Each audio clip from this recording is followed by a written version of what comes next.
अस्सलाम वालेकुम नाज़रीन, आप देख रहे हैं प्रोग्राम सिटी एट 10। मैं हूं आपके साथ आपकी मेज़बान रमशा कमल। हमारा आपका साथ होगा सुबह 10 बजे से लेकर 12 बजे तक, और इस 10 बजे से 12 बजे तक बहुत सारी अहम खबरें होंगी, इन्फॉर्मेशन होगी, मुख्तलिफ सेगमेंट्स होंगे, हमारा आपका साथ भी रहेगा। तो सबसे पहले जो आपकी आज की जो टॉप स्टोरीज़ हैं उस पर नज़र डाल लेते हैं। तो जनाब, पीर के रोज़ आम तातील होगी, यानी 5 फरवरी को आम तातील का ऐलान कर दिया गया है और कश्मीर डे मनाया जाएगा। तो तमाम जो सरकारी इदारे हैं, नीम सरकारी इदारे वो बंद रहेंगे, और जो खुद मुख्तार अथॉरिटीज़ हैं उनमें भी आम तातील का ऐलान कर दिया गया है। इसके अलावा कल हमने देखा कि महकमा सयाहत सिंध और जो पोलियो पोलियो कमेटी है उसकी जानिब से पाकिस्तान की ख़वातीन को बाइख्तियार बनाने के लिए बाइक रैली का इनेकाद किया गया था। तो इस रैली का आगाज़ हज़रत अब्दुल्ला शाह गाज़ी के मज़ार से शुरू हुआ था और महकमा सयाहत सिंध के दफ्तर तक ये रैली निकाली गई। रैली में बड़ी तादाद में आप देख रहे हैं कि जैसे कि मोटरसाइकिल पर सवार ख़वातीन हैं वो मौजूद हैं जिन्होंने बाइक राइडिंग की, और जो है वो एक अच्छा और मस्बत एक्टिविटी हमें शहर भर में नज़र आई और एक अच्छा और मस्बत पैगाम दिया। तो ये भी एक अच्छी एक्टिविटी थी कल शहर में, और खासी ख़वातीन ने इसमें शिरकत की, बाइक राइडिंग की, और बाइक चलाने का रुझान भी जो है हम देख रहे हैं कि ख़वातीन में जो है वो बहुत ज़्यादा बढ़ता भी जा रहा है। इसके अलावा कल हमने ख़बर देखी कि हुकूमत ने पेट्रोल की जो कीमत है उसमें फ़ी लीटर 13 रुपये 55 पैसे इजाफे की मंजूरी दे दी है और इसका नोटिफिकेशन भी जारी कर दिया गया था। आज से पेट्रोल की कीमत जो कि बढ़ाई गई है 13 रुपये, तो उसका इतलाक़ कर दिया गया है, यानी अब पेट्रोल 13 रुपये 55 पैसे इजाफे के साथ मार्केट में दस्तयाब होगा। पेट्रोल की कीमत बढ़ गई है 272 रुपये 79 पैसे, यानी 273 रुपये आप तो कहें, क्योंकि ऑलरेडी 1 रुपया भी ऊपर अक्सर पेट्रोल पंप्स पे चार्ज किया जा रहा होता है। तो ये इस वक्त खासी जो है वो प्राइस में हमें इजाफा होता हुआ नज़र आ रहा है पेट्रोल की कीमत में, जो कि हो चुका है। इसके अलावा शहर में मुख्तलिफ अदवार में मुख्तलिफ टाइमिंग से हम देख रहे हैं कि जो दरख्तों की कटाई का सिलसिला है वो जारी है। अभी हमने पहले गुलिस्तान जौहर में केस किया था, उससे पहले मलीर से लेकर चेक पोस्ट और हाईवे तक भी कुछ दरख्त काटे गए थे, तो हमने खबर चलाई थी सिटी 21 पर। इस वक्त क्लिफ्टन में माहौल दुश्मन अनासर ने फिर कदीम दरख्तों को काटा है और पुलिस क्लब की तामीर के लिए दरख्त काटे गए हैं। कई 100 सालों पुराने दरख्त हैं जो कि बरगद के दरख्त थे, और आपको पता है कि बरगद का दरख्त कितना स्ट्रॉन्ग होता है, कितना पुराना होता है, उसको उन दरख्तों को काट दिया गया। इस जगह को जो है बनीन ट्री के नाम से जो है वो सरकारी तौर पर मंसूब भी किया गया था, और ये क्लिफ्टन में जो ये लगे हुए थे दरख्त, इन्हें क़याम पाकिस्तान से कब लगाया गया था, जुनैद अली शाह का ऐसा कहना है। तो बहुत ज़्यादा तकलीफ़ और अफसोस की बात है कि ये पुलिस क्लब की तामीर के लिए तमाम दरख्तों को काट दिया गया। इस पर भी हम बात करेंगे। उसके अलावा एक और ख़बर सामने आई कि जो बैलेट पेपर्स की छपाई है वो दोबारा से की जाएगी। इलेक्शन कमीशन ने इंतखाबात मौखर करने का भी इंदिया दे दिया है। अभी और ज़्यादा कॉम्प्लिकेटेड सी सूरत हाल होने जा रही है, क्योंकि ऐसे हलकों में इंतखाबात मौखर हो सकते हैं जहां बैलेट पेपर दोबारा छापे जा रहे हैं। तो ये क्यों छापे जा रहे हैं, क्या वजह है, इस पर भी हम बात करेंगे। उसके अलावा पेट्रोल की कीमतों में इजाफा तो हुआ है, पेट्रोलियम लेवी की वसूली में भी रिकॉर्ड इजाफा देखा गया है। रवां माली साल के पहले 6 माह में पेट्रोलियम लेवी की वसूली में 167% तक इजाफा रिकॉर्ड हुआ, और अगर बात की जाए तो 473 अरब रुपए पेट्रोलियम लेवी की मद में वसूल किए गए। रिपोर्ट जो शाया हुई उसमें हमारे पास फिगर्स आए हैं। उसके अलावा अगर पहले 6 माह की बात की जाए गुज़िश्ता माली साल के, तो उसमें 178 अरब रुपए स्टार्टिंग मंथ्स में, और लास्ट के मंथ्स में 473 अरब तक, यानी जब इजाफे होते रहे तो इतना जो है वो पेट्रोलियम लेवी की सूरत में जो आपके पास रेवेन्यू आता है वो इतना बढ़ गया है। हुकूमत ने फ़ी लीटर पेट्रोल और डीज़ल पर 60 रुपये पेट्रोलियम लेवी वसूल कर रही है, और आप ये देखें कि जो इस साल भी है रवा माली साल बजट में पेट्रोलियम लेवी 870 अरब रुपये मुख्तस है। यानी इसका मतलब ये है कि अभी 473 पर पहुँचे हैं, इसको 870 तक पहुँचाने के लिए लेवी पे मज़ीद इजाफा देखा जाएगा, और यकीनन अब इसमें हम देखेंगे कि इजाफा होता हुआ नज़र भी आएगा। नॉर्थ कराची की अगर बात की जाए तो सेक्टर 4D में मसाइल का अंबार, हम जैसे कि आपको मुख्तलिफ इलाके दिखा रहे हैं इलेक्शन से कबल, तो PS 122 नज़र आ रहा है आपको, ये जहाँ पे पानी की शदीद किल्लत है। इलाके में 15 से 20 दिन के बाद पानी आता है। गैस मसाइल भी गंभीर हैं, वो तो सारे शहर का ही बहुत ज़्यादा मसला है। बिजली भी नहीं है, आग मचोली उसकी जारी रहती है, और कचरे के अंबार तो आप देख ही रहे हैं कि किस तरह से लगे हुए हैं। साबका दौर में कोई काम नहीं हुआ, ये इलाका मकीनों का कहना है, और वो शिकायत करते हुए नज़र आ रहे हैं। इलाके की सूरत हाल भी आप देख रहे हैं कि किस कदर कचरे के अंबार और गंदगी के ढेर वहाँ पर लगे हुए हैं। तो इस पर बात करेंगे। हमारे साथ हमारे जो खुद को मेहमान कहते हैं लेकिन हम उन्हें मेज़बान कहते हैं, आज़ाद न्योरी साहब मौजूद हैं। वेलकम टू द शो आज़ाद भाई, कैसे हैं आप? अल्हम्दुलिल्लाह, आप ठीक है, सब खैर। मैं ठीक हूँ अल्हम्दुलिल्लाह। तो आप क्यों अपने आप को मेहमान समझते हैं, पहले मुझे ये बताएंगे। तो आप ही लोगों का शो है, आप लोग आते हैं इसमें, मेरे साथ आप लोग मेज़बान हैं। फ़हीम भाई आते हैं, मैं तो उनको कहती हूँ आप ही खबरें कर लें। नहीं, इशू ये है कि अपना मैं आता हूँ कभी कभार, हफ्ते में एक बार, तो मेहमान कभी कभार आया आता करें है, आप। मेज़बान रोज़ आता है ना, मेहमान कभी कभार आता है। तो इसको डाउन कर रहे हैं। इसलिए मैं अपने आप को मेहमान समझता हूँ। नहीं आप अक्सर आया करें, हम तो आपको नहीं, आप बुलाते तो बुलाते हैं, लेकिन हम कुछ खामियां हम भी है, वो दूर करने की कोशिश करेंगे इंशाल्लाह। अच्छा, तो आज़ाद भाई अभी सबसे पहले हम ये देख रहे हैं कि एक तो 5 फरवरी को आम तातील का ऐलान किया गया, कश्मीर डे मना रहे हैं हम लोग। तो कैसे देख रहे हैं इसको? ये तातील की हद तक ही महदूद रह गया है, बस कश्मीर डे हो, फ़लस्तीन में जो कुछ हो रहा है सब जगह पे हम देख रहे हैं, सूरत हाल तो बड़ी गंभीर है इस वक्त। ये इस तरह है ना, कोई बेचारा फोत हो, पहले जब जिंदा इंसान होता है उसका कदर नहीं, जब मर जाता है उसका कदर करते हैं कि बेचारा बहुत अच्छा था, अच्छा इंसान था, ये था वो था। इस तरह उसकी मजम्मत करते हैं, तहज़्ज़त भी करते हैं, दुख का इजहार भी करते हैं, लवाकिन से इजहार यकजहती भी करते हैं। इस तरह हम कश्मीरी भाइयों के साथ जो ज़्यादती हो रही है उस पर हम इजहार यकजहती के तौर पर ये दिन कौमी सतह पर मनाते हैं। न सिर्फ सूबों में और वफाकी सतह पर भी दिन मनाया जाता है। इसके वजह से वफाकी हुकूमत भी आम ततील का ऐलान करती है, जिसके बाद सूबाई हुकूमतें भी इजहार यकजहती के तौर पर आम ततील का ऐलान करती है। जिस तरह कल जो सिंध हुकूमत ने बाज़ाब्ता तौर पर इसका नोटिफिकेशन जारी किया, नोटिफिकेशन जारी करके उसमें लिखा है कि 5 फरवरी पीर के रोज़ आम ततील होगी, जिसमें तमाम तर जो है सरकारी इदारे बंद रहेंगे, जिसमें सरकारी और निम सरकारी भी शामिल हैं, और तलीमी इदारे भी हैं, और बल्दियाती काउंसल्स भी हैं, और ख़ुद मुख्तार जो अथार्टीज़ हैं, जिस तरह मलिर डेवलपमेंट अथार्टी होगी, कराची डेवलपमेंट अथार्टी, सिंध जो है लियारी डेवलपमेंट अथार्टी, इस तरह तमाम जो अथार्टीज़ जो बाख्तियार इदारे जो अपने मातहत काम करते हैं, अपने इख्तियारात को इस्तेमाल करते हैं, वो भी बंद रहेंगे। नहीं, सवाल ये बंद रखने से आपका होगा क्या भैया? आप प्रैक्टिकली इम्प्लीमेंटेशन क्या कर रहे हैं? ये बात अब आनी चाहिए। कश्मीर डे पे हर साल हम इसी तरह कश्मीर डे मनाते हैं, छुट्टी दे देते हैं, उसके बाद ये सवाल उठता है हुकूमत पर। हुकूमत होती है, वक्त हुकूमत वो होती है जो अवामी मुंतखब होती है। इस वक्त अवामी मुंतखब हुकूमत है नहीं, निगरान हुकूमत सवाल करना ऐसे जो है क्या कहते हैं, किसी ऐसा दरख्त जिसमें कांटे हैं उससे कांटे मांगना, कांटे की तलाश करें, इस तरह ही है। लेकिन जब तक अवामी मुंतखब हुकूमत आएगी उसके बाद में क्या हुकूमत करती है, उसके लिए कश्मीर का प्लान क्या होता है, 8 फरवरी के बाद में किस सियासी जमात जो हुकूमत बनाएगी उसके बाद कश्मीर के हवाले से क्या प्लान होगा, क्या नहीं होगा, क्या सोचेंगे, क्या गौर विचार लाया जाएगा, उसके बाद सूरत वाज़ह हो सकती है। कि इस वक्त निगरान हुकूमत है, ये एक कोऑर्डिनेशन या राब्ताकारी का अमल तो बरकरार रख सकते हैं, लेकिन जो फैसले होते हैं हुकूमती सतह पर वो अवामी हुकूमत करती है। जब तक अवामी हुकूमत मुंतखब नहीं होगी तब तक ये फैसले इस तरह होंगे। जिस तरह ये जो नोटिफिकेशन है, ये तो हस्ब रवाज के मुताबिक एक फार्मलिटी पूरी की गई है कि हम कश्मीर के साथ इजहार यकजहती कर रहे हैं। लेकिन मामला ये है, जब हुकूमत मुंतखब होकर आती है उसके बाद में कश्मीरियों के लिए इंडिया के साथ जो मामला है उनको किस तरह हल किया जाए, किस तरह नहीं किया जाए। ये नून लीग सरकार ने कुछ पहल की थी नवाज शरीफ के दौर में मोदी के साथ, उसके बाद में कुछ मामला इल्तवा का शिकार है। PDM हुकूमत आ गई, इमरान खान हुकूमत आ गई, लेकिन मामला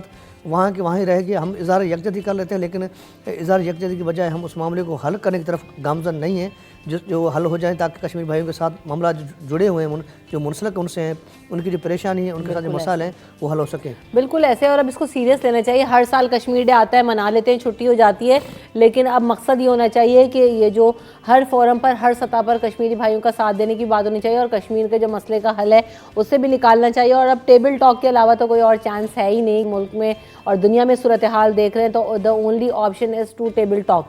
तो अब आपको इस तरफ बढ़ना होगा और अमली तौर पर अमली जामा पहनाने की कोशिश भी करनी होगी।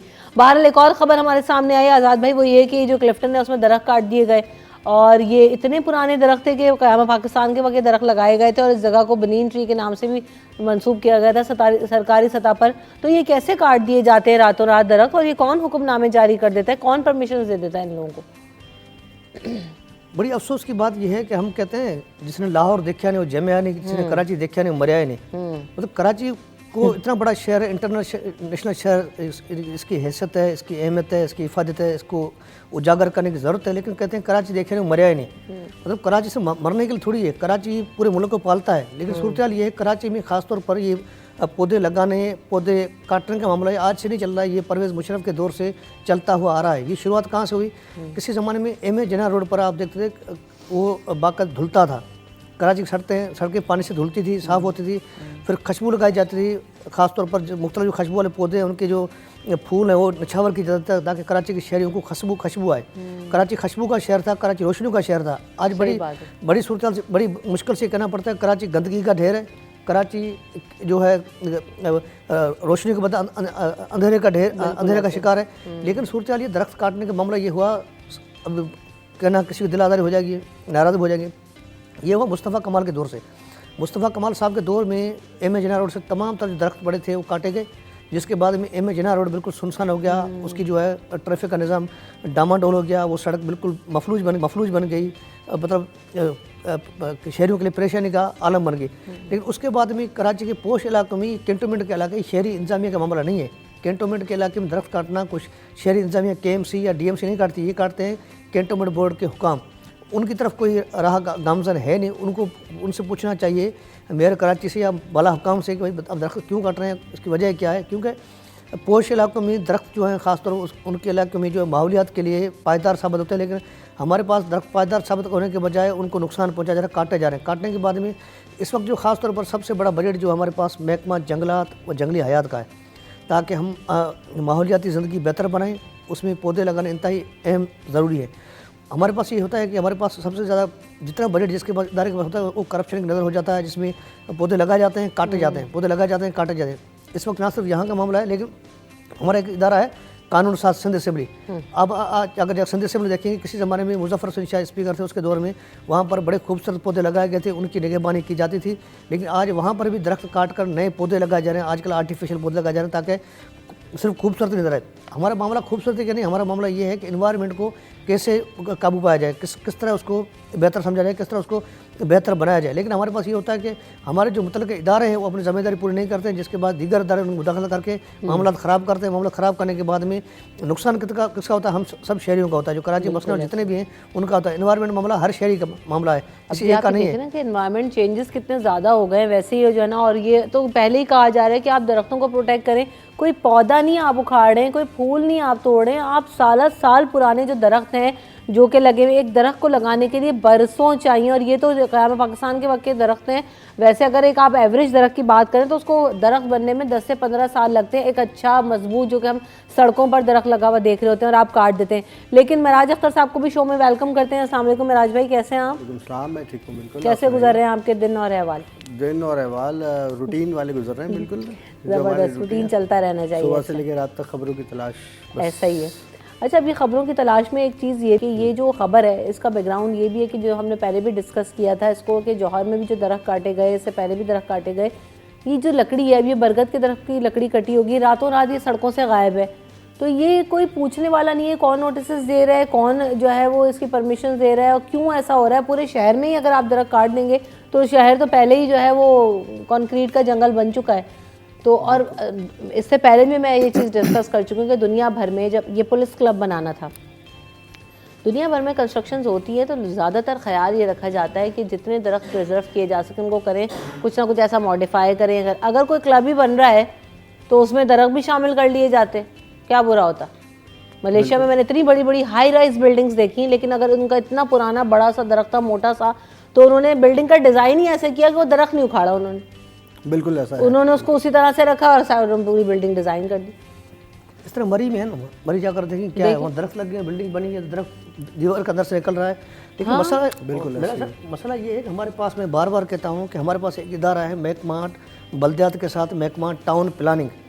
हमारे पास टाउन प्लानिंग का महकमा मुकम्मल तौर पर गैर फाल है। हमारे पास जो भी चीज़ बनती है, तमीर होती है, उसमें टाउन प्लानिंग किसी किस्म की नहीं है। इसमें कितना सीवरेज का निज़ाम होना चाहिए, कितना पानी का निज़ाम होना चाहिए, इसमें बिजली कितना इस्तेमाल होगी, इसमें गैस कितना इस्तेमाल होगा। लेकिन हमारे पास टाउन प्लानिंग का महकमा है, वो मुकम्मल तौर पर गैर फाल है। मुकम्मल तौर पर गैर फाल होने की वजह से हमारे पास ये मामलात आए दिन उभरते जा रहे हैं, लेकिन इसका कोई हल किसी के पास नहीं। जब तक महकमा टाउन प्लानिंग को आप बहाल नहीं करेंगे, उसको बाख्तियार नहीं बनाएंगे, उसके इख्तियार जो है उनको सीरियस नहीं लेंगे, तब तक ये मामला बढ़ते रहेंगे। ये बिल्कुल ऐसे ही मामला को सीरियस लेना चाहिए। एक जगह नहीं, दो जगह नहीं, कई जगह पर हो चुका और अब इस पर सीरियस एक्शन होने की ज़रूरत है। हम यहाँ पर कोई ब्रेक लेते हैं, ब्रेक के बाद वापस आएंगे तो मज़ीद खबरें भी शामिल करेंगे और इस पर भी बात होगी।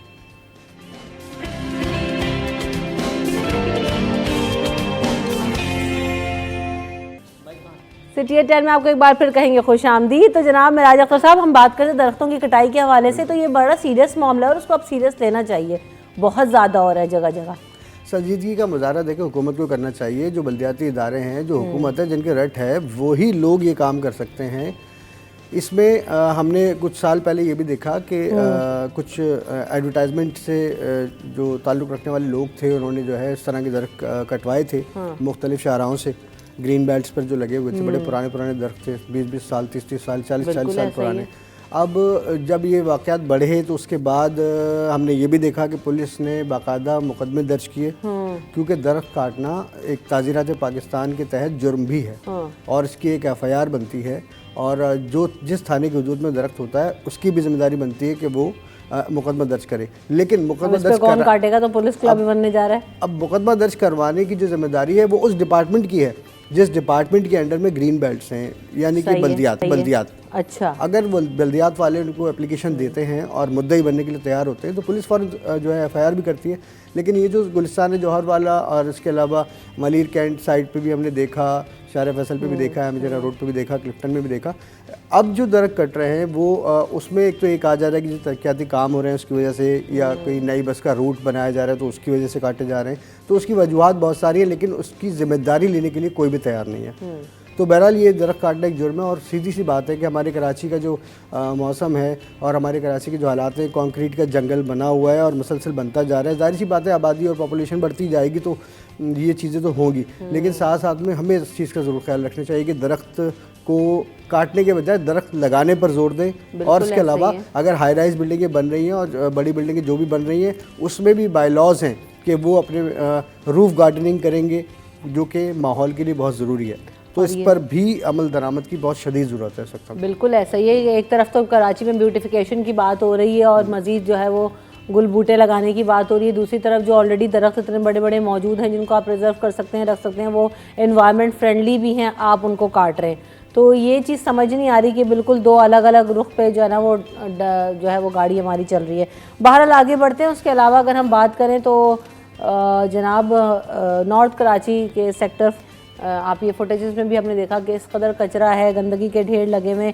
PS 122 है जो कि ये आता है 4D का इलाका, पानी है नहीं, गैस नहीं है, इलाका जो है वो मसाइल का शिकार है, और जो है सेवरेज का निज़ाम तबाह है, कचरे के अंबार लगे हुए हैं। इलाका मकीनी कहते हैं कि साबिका दौर में भी कोई काम नहीं हुआ, ना कोई सड़क बनी, ना कोई कचरा उठता है, ना हमें कोई फैसिलिटीज़ मिली। अब चूँकि लोग जा रहे हैं, पॉलिटिकल कैंपेन्स हो रही हैं, नुमाइंदगान जा रहे हैं तो लोगों से मिल रहे हैं, तो ये कह रहे हैं, तो वही वाली बात है कि हम ये डिस्कस तो कर रहे हैं, लेकिन किसी भी आप हल्के में चले जाएं हालात नहीं बदले। देखिए, इलेक्शन आते हैं तो वादे वईद वाले सिलसिले तो शुरू होते ही हैं, लॉलीपॉप देने का सिलसिला शुरू होता है, लेकिन अब आवाम भी बहुत ज़्यादा अवेयर हो चुके हैं इन चीज़ों से और शऊर आ चुके हैं उनमें कि भाई ये एक मखसूस वक्त पर जो है कुछ लोग आपके पास आते हैं और इतनी हमदर्दी जताते हैं कि ऐसा लगता है जैसे हमारे बड़े सगे रिश्तेदार हैं, लेकिन बाद में कुछ नहीं होता। तो पिछले अदवार में भी वाकई कोई काम नहीं हुआ। अगर कचरा उठाने की बात की जाए तो सालों से ये मेगा सिटी कराची है और इसमें कचरा उठाने के ठेके भी करोड़ों अरबों रुपए के दिए गए हैं। वो सिंध सॉलिड वेस्ट मैनेजमेंट का जो इदारा है उसको बनाया गया, ठेका दिया गया उसको। और लेकिन हमने ये देखा कि कराची से कचरा उठना जो है ना वो ऐसा लगता है कि नामुमकिन है, हालांकि ऐसी कोई बात है नहीं अगर प्रॉपरली चाहे, क्योंकि आज भी जो लोग हैं उन्होंने प्राइवेटली तौर पर लोग रखे हुए हैं, स्वीपर्स आते हैं, उनका रोज़ाना का कचरा लेके जाते हैं, उसको ले जाने के बाद कचरा कुंडी में डंप करते हैं। लेकिन यही काम जो बल्दियात का है, जो हुकूमत का काम है, वो करने के लिए तैयार नहीं है। तो फिर इतने बड़े बड़े ठेके देने का क्या फ़ायदा। और जाहिर सी बात है ये तो पैसे का ज़िया है। जब शहरियों ने अपने घर का कचरा खुद उठवाना है और उसके पैसे देने हैं तो फिर सरकार का क्या फ़ायदा हुआ इतना फ़ैसले करने का और इतना सब कुछ एडवर्टाइजमेंट करने का। लेकिन हमने यही देखा है कि आज भी शहर के मुख्तलिफ़ इलाकों में जो लोग अफोर्ड कर सकते हैं और तरीके से मतलब अपने लाइफ गुजार रहे हैं, तो वो ये कोशिश करते हैं कि भाई पैसे खर्च हो जाएं लेकिन कम से कम यहाँ से कचरा उठ जाए। यहाँ पर एक ये भी तो उठता है ना आज़ाद भाई कि अब ये जो लोग बातें कर रहे हैं अपने सियासी मंशूर के अंदर, और सभी जमातें वही बातें कर रही हैं जो होती हुई हमें नज़र आ रही होती हैं और प्रैक्टिकली इम्प्लीकेबल नहीं है। क्योंकि अगर हम ये बातें करें जी फैसिलिटीज़ देंगे, बिजली देंगे, पानी देंगे, गैस, सड़कों की सूरत हाल, तालीम, सेहत, यही है इस दफ़ा भी सबके सियासी मंशूर और हमेशा यही होते हैं। तो अब बात ये है कि साबिका दौर में भी कुछ नहीं हुआ, इससे पहले भी कुछ नहीं हुआ, इलाका मकीन यही कहते हैं। तो किस मुंह से लोग ये बातें कर रहे हैं और कैसे अपना फेस सेव कर लेते हैं लोगों से, किस बेस पे एतमाद है, किस तरह पॉलिटिकल कैंपेन्स हो। जो हमारे सियासी जमातों के उम्मीदवार हैं वो तो नीचे देखते नहीं है ना, वो आते हैं V8 गाड़ी में, फार्चून में, वीगो में, रिवो में, वो जैसे उतरते हैं उनके पाँव के तले जो कारपेट होता है वो कारपेट से गुजरते हैं, सीधे स्टेज पर बैठते हैं, वहाँ खिताब करते हैं, कुर्सी पर बैठते हैं, उनकी तलाश सिर्फ कुर्सी है। वो वहाँ पर खिताब करते हैं, आवाम से बड़े बड़े ख्वाब दिखाते हैं, ख्वाब दिखाने के बाद तकरीर करके चले जाते हैं। जैसे उतरते हैं तो उनके लिए कारपेट है, कारपेट से बैठते हैं गाड़ी में, गाड़ी से घर जाते हैं, उनके बहल मिलाते रहते हैं। ज़िंदगी बड़ी आराश अच्छी खासी ज़िंदगी जो गुजर रही है। लेकिन मामला ये जो गली कोचों में रहता है, जो घर से बाहर निकलता है, बस तक जाता है, रक्षा तक जाता है, चंग तक जाता है, परेशानी उसको है जो आम शहरी जो वोट कास्ट करता है। लेकिन मामला ये है कि हमारे पास ये मेरा साहब ये मुझे पता नहीं चलता कराची में हुकूमत है किसकी, कराची का हुक्मरान है कौन। KMC है, कैंटोनमेंट बोर्ड है, DHA है, सिंध हुकूमत है, मेयर है या टाउन कमेटी के चेयरमैन हैं, UCS के चेयरमैन हैं कौन। हमारे पास जो सियासी जमातें हैं, जमात इस्लामी हो या इस वक्त जो मुंतखब है जमात इस्लामी हो या पीपल्स पार्टी हो, ये तो एक दूसरे रसाकशी के शिकार हैं, उसके पाँव खींचने के चक्कर में, उसके पाँव खींचने के चक्कर में। लेकिन कराची के शहर की तरफ किसी की नज़र है ही नहीं। चाहे आप किसी एक हल्के की बात कर रहे हैं, लेकिन आज इस वक्त जो है मामूल के लिहाज से बारिश हुई है तो मेरा जख्तर साहब घर से लेकर मेरे घर, आपके घर तक हर गली में कीचड़ है, पानी है, गटर उबल रहे हैं, सूरत बहुत बड़ी ख़राब है। लेकिन कौन नहीं कर रहा है? करने वाले जो है इदारे हैं, जो वो बल्दियाती इदारा है, इसके अलावा कैंटोनमेंट बोर्ड है, DH है, इनको करना चाहिए। जो भी कराची के शहर पर कैंटोनमेंट के भी मुंतखब नुमाइंदगान मौजूद हैं, कैंटोनमेंट के भी काउंसिल्स के इदारे जो हैं उनके नुमाइंदगान मौजूद हैं, और हमारे जो बल्दियाती इदारे इनके नुमाइंदगान मौजूद हैं। लेकिन ये तब तक आपस में कोऑर्डिनेशन नहीं करेंगे, आपस में बैठकर मामला हल नहीं करेंगे, टेबल टॉक नहीं करके मामला हल करेंगे, मामला कभी हल नहीं हो सकता। मामला ये है कि कराची सिर्फ हम पहचानते हैं KMC, जो KMC की हदूद तक है। कराची यहाँ तक नहीं है, कराची यहाँ से ठट्टा तक है, कराची यहाँ से बलोचिस्तान तक है, कराची यहाँ से समुद्र तक है। इसमें कई देहात के गोठ भी शामिल है, जो बड़ी आबादी वो है। जो कराची हम उसकी बात करें 30% आबादी वाली कराची ये नहीं है। कराची 100% आबादी का शहर है, लेकिन इलाका जिसमें गोठ गांव भी शामिल है। लेकिन सूरत हाल हमारे पास अभी तो जो 30% इलाके की आप बात करें आज़ाद भाई, वहीं पे इतनी ख़राब सूरत हाल है। यहाँ एरियाज में चले जाएं, यहाँ तो ये तो पक्के घर हैं, कई ऐसे देहात के लोग हैं कच्चे घर में हैं, वहाँ के मसाले बहुत सारे ऐसे देर ना मसला, आप परेशान हो जाएगा। वहाँ पर पीने का पानी तक नहीं है, सफाई दूर की बात है, पीने का पानी तक मौजूद दस्तियाब नहीं है। मसला ये है कराची में हम कहते हैं कचरा जो है KMC की हदूद में 30% आबादी उसका है। कचरा सिर्फ ये नहीं है, कचरा जो DHA से उठता है या कैंटोनमेंट बोर्ड से उठता है, वो क्या करते हैं यहाँ से उठाकर फेंकते हैं KMC की हदूद में। KMC वाले वो कचरा उठा के गार्बेज में जो मुंतकिल करते हैं। लेकिन कैंटोनमेंट बोर्ड DHA वाले KMC को उसका जो टैक्स वो पे करने को तैयार नहीं। इस हवाले से Sindh solid waste management board के साबका MD को ओहदे से हटा दिया गया, क्योंकि उन्होंने कैंटोनमेंट बोर्ड को DHA हुकाम को बाज़ाब्ता तौर पर नोटिस जारी किए, भाई आप कचरा उठा के हमारे हदूद में मुंतकिल करते हैं, लेकिन कम से कम हमें गाड़ियों का जो किराया तक जो पैसा फ्यूल का बनता है वो तो हमें पे करें, ताकि हमें आसानी हो। ये कराची शहर का मामला जो है तमाम बहुत बड़ा मामला है। इसको हल करने के लिए हमारे तमाम इदारे जो है, चाहे वफाकी हों, सूबाई हों या मुकामी हों, इन सब को बैठ कर मामला हल नहीं करेंगे तब तक ये मामला हल। क्योंकि महकमा बल्दियात का इदारा है Sindh solid waste management board, जो चीन के साथ उनका मुआहदा है, कचरा उठाकर गार्बेज तक मुंतकिल करना है। लेकिन मामला ये है कि हमारा महकमा बल्दियात उसका कोई ऑडिट चेक एंड बैलेंस नहीं है। 500 का बिल बनता है, उसको 5000 कर देते हैं, क्योंकि उसका ऑडिट होती नहीं, चेक बैलेंस है ही नहीं। क्योंकि AG Sindh accountant general Sindh से तमाम महकमे जो उनका माली उमूर जो है उनसे जुड़े हुए हैं। लेकिन हमारा महकमा बल्दियात वाहिद इदारा है जिसके मामला जो है AG सिंध से जुड़े हुए हैं नहीं। इसमें जैली मुलाजमिन भी हैं, जैली अफसरान भी हैं, जैली सिस्टम भी है, पूरा निज़ाम डामाडोल है। जब तक हमारे इदारे बाख्तियार नहीं होंगे, मजबूत नहीं होंगे, उनकी कानूनी आईनी हैसियत नहीं होगी, तब तक ये मामला जो तुम रह मेरे ख्याल से कोई एक तगड़ी अथॉरिटी हर चीज़ के ऊपर कायम करनी चाहिए, जो कि इन तमाम चीज़ों को चेक करे। क्योंकि इदारे मौजूद हैं, हम बना तो लेते हैं, पैसे भी लोग ले रहे होते हैं, वहाँ पर डायरेक्टर्स भी लग जाते हैं, मुलाजमीन भी आ जाते हैं, लेकिन वो डिलीवर करते हुए नज़र नहीं आते। सिंध सॉलिड वेस्ट मैनेजमेंट की हम बार बार बात कर रहे हैं। कुछ दिन जो है वो मैंने KMC के इश्तराक के साथ उनको गाड़ियाँ उठाते हुए देखा है। एक वेव आता है, कोई इवेंट आता है तो वो जी नज़र आना शुरू हो जाते हैं सड़कों पर, उसके बाद गायब हो जाते हैं। अभी जैसे इलेक्शंस हो रहे हैं तो जी अभी कुछ सूरत हाल बेहतर होती हुई नज़र आ रही है, मेन शाहराहों पे तो सफाई वगैरह का इंतज़ाम भी हो रहा है, लेकिन वैसे इलाकों की सूरत हाल तो बहुत ख़राब है। और उसकी वजह वही है कि कोई चेक एंड बैलेंस करने वाला है नहीं। वक्फा ले लेते हैं यहाँ पे, वक्फे के बाद हाजिर होंगे।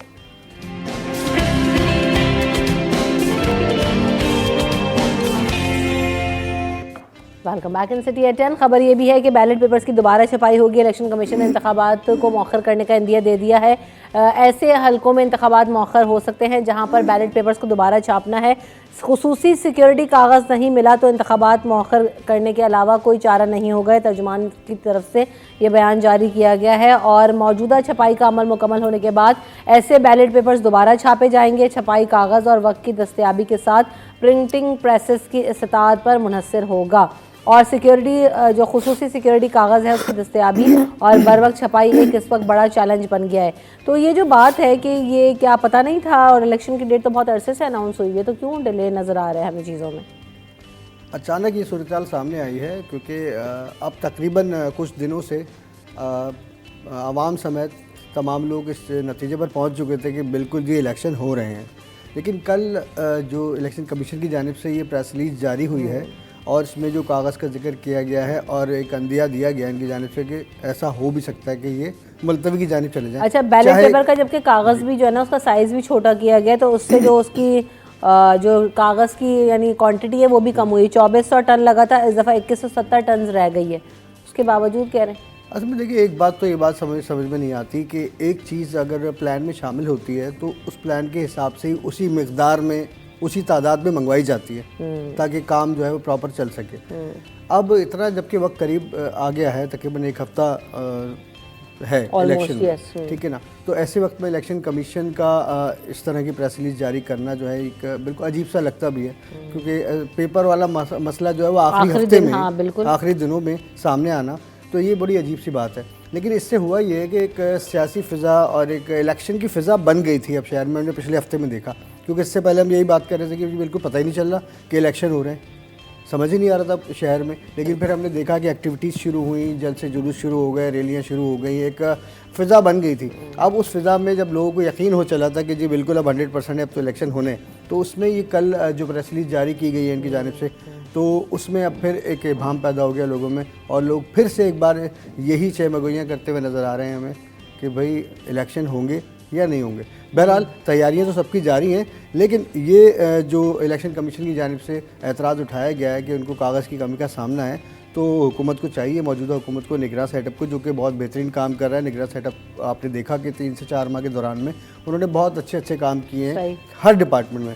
तो ये काम भी उनके अगर मुबारक हाथों से हो जाए तो अच्छा है और इलेक्शन अपने टाइम पर हो जाएं, ताकि कम से कम लोग जो है वो एक चीज़ से मुतमईन हो जाएं, हाँ जी इलेक्शन हो गया, अब नुमाइंदा जमात आ गई, अब इससे सवाल तो कर सकते हैं हम। ऐसा ही है। तो सवाल करने का बेचारों को जो है आवाम को इंतज़ार है, हालांकि उनको पता है उनका जवाब एक ही मिलना है, जो कि आज भी मिल रहा है कि जी बिल्कुल सब कुछ हो जाएगा, बिजली भी सस्ती हो जाएगी, फ्री भी दी जाएगी, पानी मिलेगा, सेहत के मामलात हल होंगे और हमारी तमाम जितने बुनियादी मामलात हैं, मसाइल हैं, ये जूं के तू थे और जूं के तू हैं, इनमें कोई हमें बेहतरी ना तो पिछले दौर में नज़र आई और अब आने वाले दौर में देखें, उम्मीद से दुनिया कायम है, उम्मीद पर, तो उम्मीद की जा सकती है कि शायद कि कोई बेहतरी की सूरत हर दफ़ा हम लोग यही बातें कर रहे होते हैं कि उम्मीद तो यही करते हैं लेकिन होता कुछ नहीं है। आज़ाद भाई, आपकी क्या राय है इस सारे मामले में, जो बैलेट पेपर्स का मामला हुआ है इस वक्त? ये मामला बैलेट पेपर का नहीं है, मामला कुछ और है। हाँ, कुछ और इस तरह है कि इस वक्त ख़ास तौर पर पीठ तो बराज साहब की उनसे मुंसलिक है। इस वक्त ख़ास तौर पर बलूचिस्तान KP में अमन की सूरत बड़ी ख़तरनाक है। ये इलेक्शन नहीं है, खिंचाखिंची का इलेक्शन है। अमन की सूरत बिगड़ती हुई जा रही है, कई कैंप्स पर, कई उम्मीदवारों पर हमले किए जा रहे हैं। एक उम्मीदवार तो कल PTI का हिमायत याफ्ता था, उसको कत्ल किया गया और अपना साबिक जो वफाकी वज़ीर दाखिला थे अपना जिसका तल्लुक़ बलूचिस्तान से, उन पर उनके कैंप ऑफिस पर हमला किया गया जिसका तल्लुक़ पाकिस्तान पीपल्स पार्टी से। इस तरह KP में सूरत अमन की ख़राब है। तो आज इलेक्शन कमीशन का इजलास होने जा रहा है। इस इजलास में हो सकता है कि कई ऐसे हल्के हैं जहाँ पर जो आम इंतखाबात मौखर किए जाएँ, दूसरे मरहल में किए जाएँ, ताकि इस वक्त अमन की सूरत सिक्योरिटी के इशूज़ हैं, इस लिहाज से वहाँ मौखर में हो सकते हैं। ये मामला ज़ेर गौर है। पहले इलेक्शन कमीशन ने इजलास तलब किया कि अमन की सूरत के पेश नज़र कल जो है इलेक्शन कमीशन का अहम इजलास होगा जिसमें वफाकी वज़ीर दाखिला फलाना जो हुकाम है वो शरीक होंगे। उसके बाद में सोशल मीडिया पर एक राय आमा बन गई कि जो इलेक्शन मौखर होने जा रहे हैं, इलेक्शन मुलतवी होने जा रहे हैं। जिस तरह वो एक मज़ाहिया लफ्ज़ चल रहा है आजकल, इलेक्शन तो बढ़ गए, इस तरह ये सूरत है कि इस आज भी कल बड़ा एक ट्रैक चली, मुहिम चली सोशल मीडिया पर। उसके बाद में इलेक्शन कमीशन एक प्रेस रिलीज जारी की जिसमें कहा गया कि कुछ बैलेट पेपर के मामला आते हैं, कुछ मतलब सरकारी ज़बान का इस्तेमाल किया गया। और उसमें यह है कि हो सकता है आज के इजलास में इलेक्शन मौखर किए जाएँ, कुछ ऐसे हल्के जहाँ पर अमन की बिगड़ती हुई सूरत या बिगड़ती हुई सूरत के पेश नज़र कुछ भी हो सकता है। लेकिन इलेक्शन तो 8 फरवरी को होंगे। कई लोग मुझसे डेली सवाल करते हैं इलेक्शन होंगे या नहीं होंगे। मैं पूछता हूँ क्या खबर है, बोले इलेक्शन होंगे या नहीं होंगे। तो उनको कहना बड़ा मुश्किल पड़ता है कि भाई इलेक्शन तो होंगे, लेकिन हालात सही नहीं है। हालात इस वक्त बेहतर बिल्कुल नहीं है। अमन अमान की सूरत हाल के मामला अपनी जगह पर मौजूद हैं। इसके लिए हमारे पास जो निगरान हुकूमत ने फैसले किए हैं उस पर अब से आज से ही उसको अमल दरामद को यकीनी बनाना होगा, ताकि हमारे पास जो अमन अमान की बिगड़ती सूरत हाल है वो बेहतर हो जाए, ताकि इलेक्शन जो है बर वक्त पर हो जाए। लेकिन कुछ हल्कों में हो सकता है आज इलेक्शन कमीशन फैसला करे कि इलेक्शन मौखर किए जाए, दूसरे मरहल में किए जाए। लेकिन ये जो इलेक्शन होने के बाद ये मरहल चलते रहेंगे और हुकूमत किसकी बनेगी, किस तरह बनेगी, लेकिन पेचीदगियाँ कुछ रुकावटें अपनी जगह पर मौजूद हैं। लेकिन इस वक्त जो सबसे बड़ा मामला है वो अमन अमन का मामला है, जो तमाम जो रियासती इदारे वो भी दावा कर चुके हैं, इंकशाफ कर चुके हैं। लेकिन उसको हल करना भी उन इदारों की जिम्मेदारी बनती है जो इदारे हमने बनाए हैं, जिनकी जिम्मेदारी बनती है कि उस पर काम करें, उस पर कंट्रोल करें। लेकिन सूरत हाल ये है कि इस वक्त भी सियासी जमातें भी एक पेज पर नहीं है कि अमन अमान की सूरत हाल बेहतर हो ताकि इलेक्शन वक्त पर हों, और इनकी सियासी रशाकशी की वजह से जो है मामला बिगड़ रहे हैं, मामला बेहतरी की तरफ किसी हद तक अच्छा, ये अमन अमान की सूरत हाल को कैसे बेहतर बनाया जा सकेगा, इस हवाले से पुलिस क्या प्लान करी? क्योंकि महराज भाई आज हमारे साथ यहाँ पर मौजूद हैं तो उनसे जानेंगे, लेकिन after this break.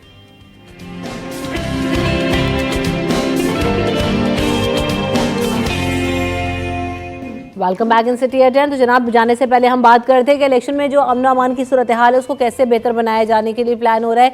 62 crore something का बजट जो है वो सिंध पुलिस को खल दिया गया, अगर हमने खबर शामिल की, और जो है वो नई गाड़ियां मंगवाई जाएंगी, रेंट कार भी होगी, खुराक, पानी, बिजली, सभी चीज़ों का बजट मुझे ऐसा लग रहा है उसमें सारा कुछ डाल दिया है। लेकिन बहरहाल ये किस तरह से प्लान कर रही है पुलिस और how to utilise this budget? देखिए, जो बजट इनको अभी फराहम किया गया, जाहिर सी बात है ये ज़रूरत भी है और भारी नफरी है। 1 लाख से ज़्यादा है, ठीक है ना, ये नफरी है। अब इस नफरी में जाहिर सी बात है उनको सुबह नाश्ता भी करना होगा, दोपहर का खाना भी होगा, रात का खाना भी होगा, और फिर ये जो लोग होंगे इनकी छुट्टियां मनसूख हो जाती हैं पुलिस वालों की जब ऐसे इवेंट्स होते हैं, तो वो 1 दिन पहले से ड्यूटी पर होंगे और अगले 2 दिन तक ड्यूटीज़ पर अपनी रहेंगे।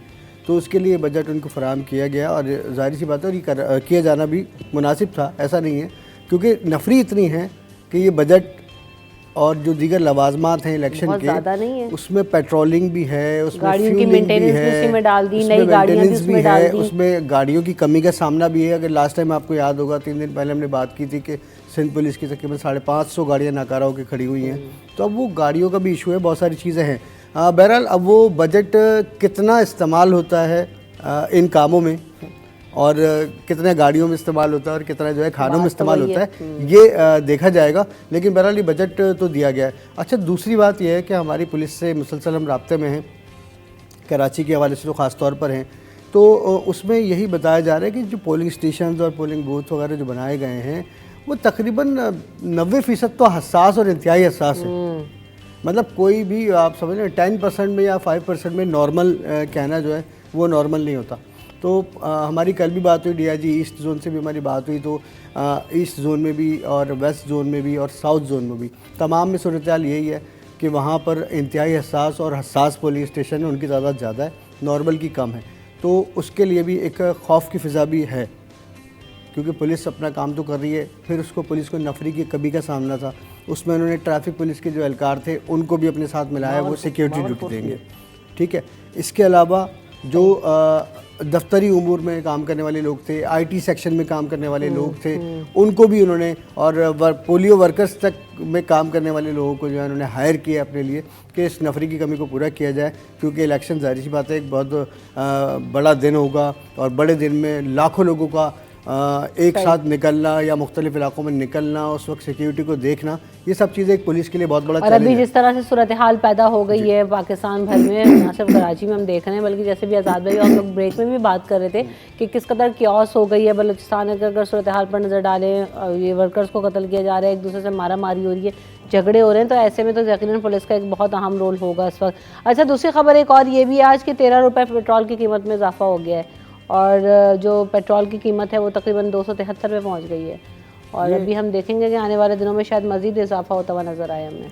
ये एक इलेक्शन पैकेज है ना आवाम के लिए, बड़ा तोहफ़ा है आवाम के लिए, ताकि आवाम को तोहफ़ा दें और हमें हमारे जो उम्मीदवार नामजद किए गए वो मुंतखब होकर आएँ और हम आवाम की खिदमत करें। ये आवाम की खिदमत का तोहफ़ा है, इसको मजाक नहीं समझाए।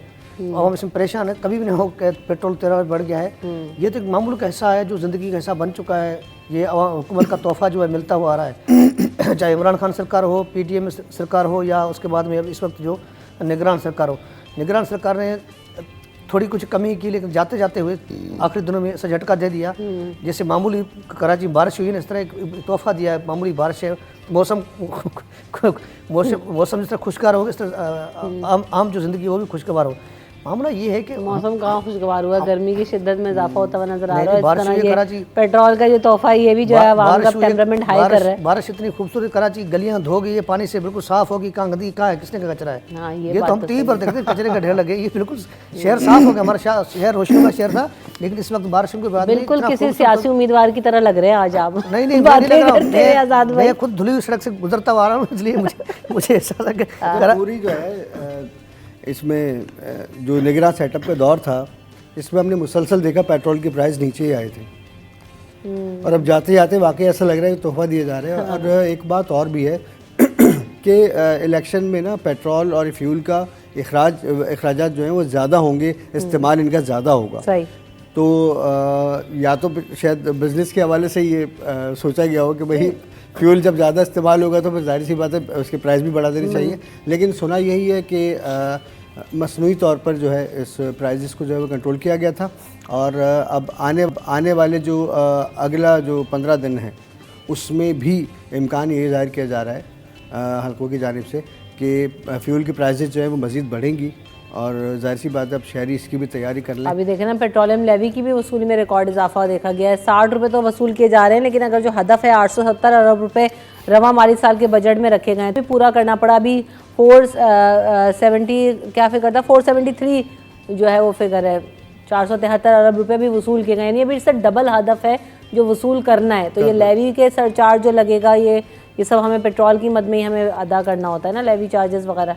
नहीं, ये तो बिल्कुल अभी परसों में एक समरी हासिल चढ़ी महकमा दाखिला जिसमेम सिंध पुलिस का बजट था, उसमें पता है उन्हें डिमांड की ना, पेट्रोल मांगा है 294 रुपये लीटर, लेकिन उस वक्त पेट्रोल था 264 रुपये 15 पैसे।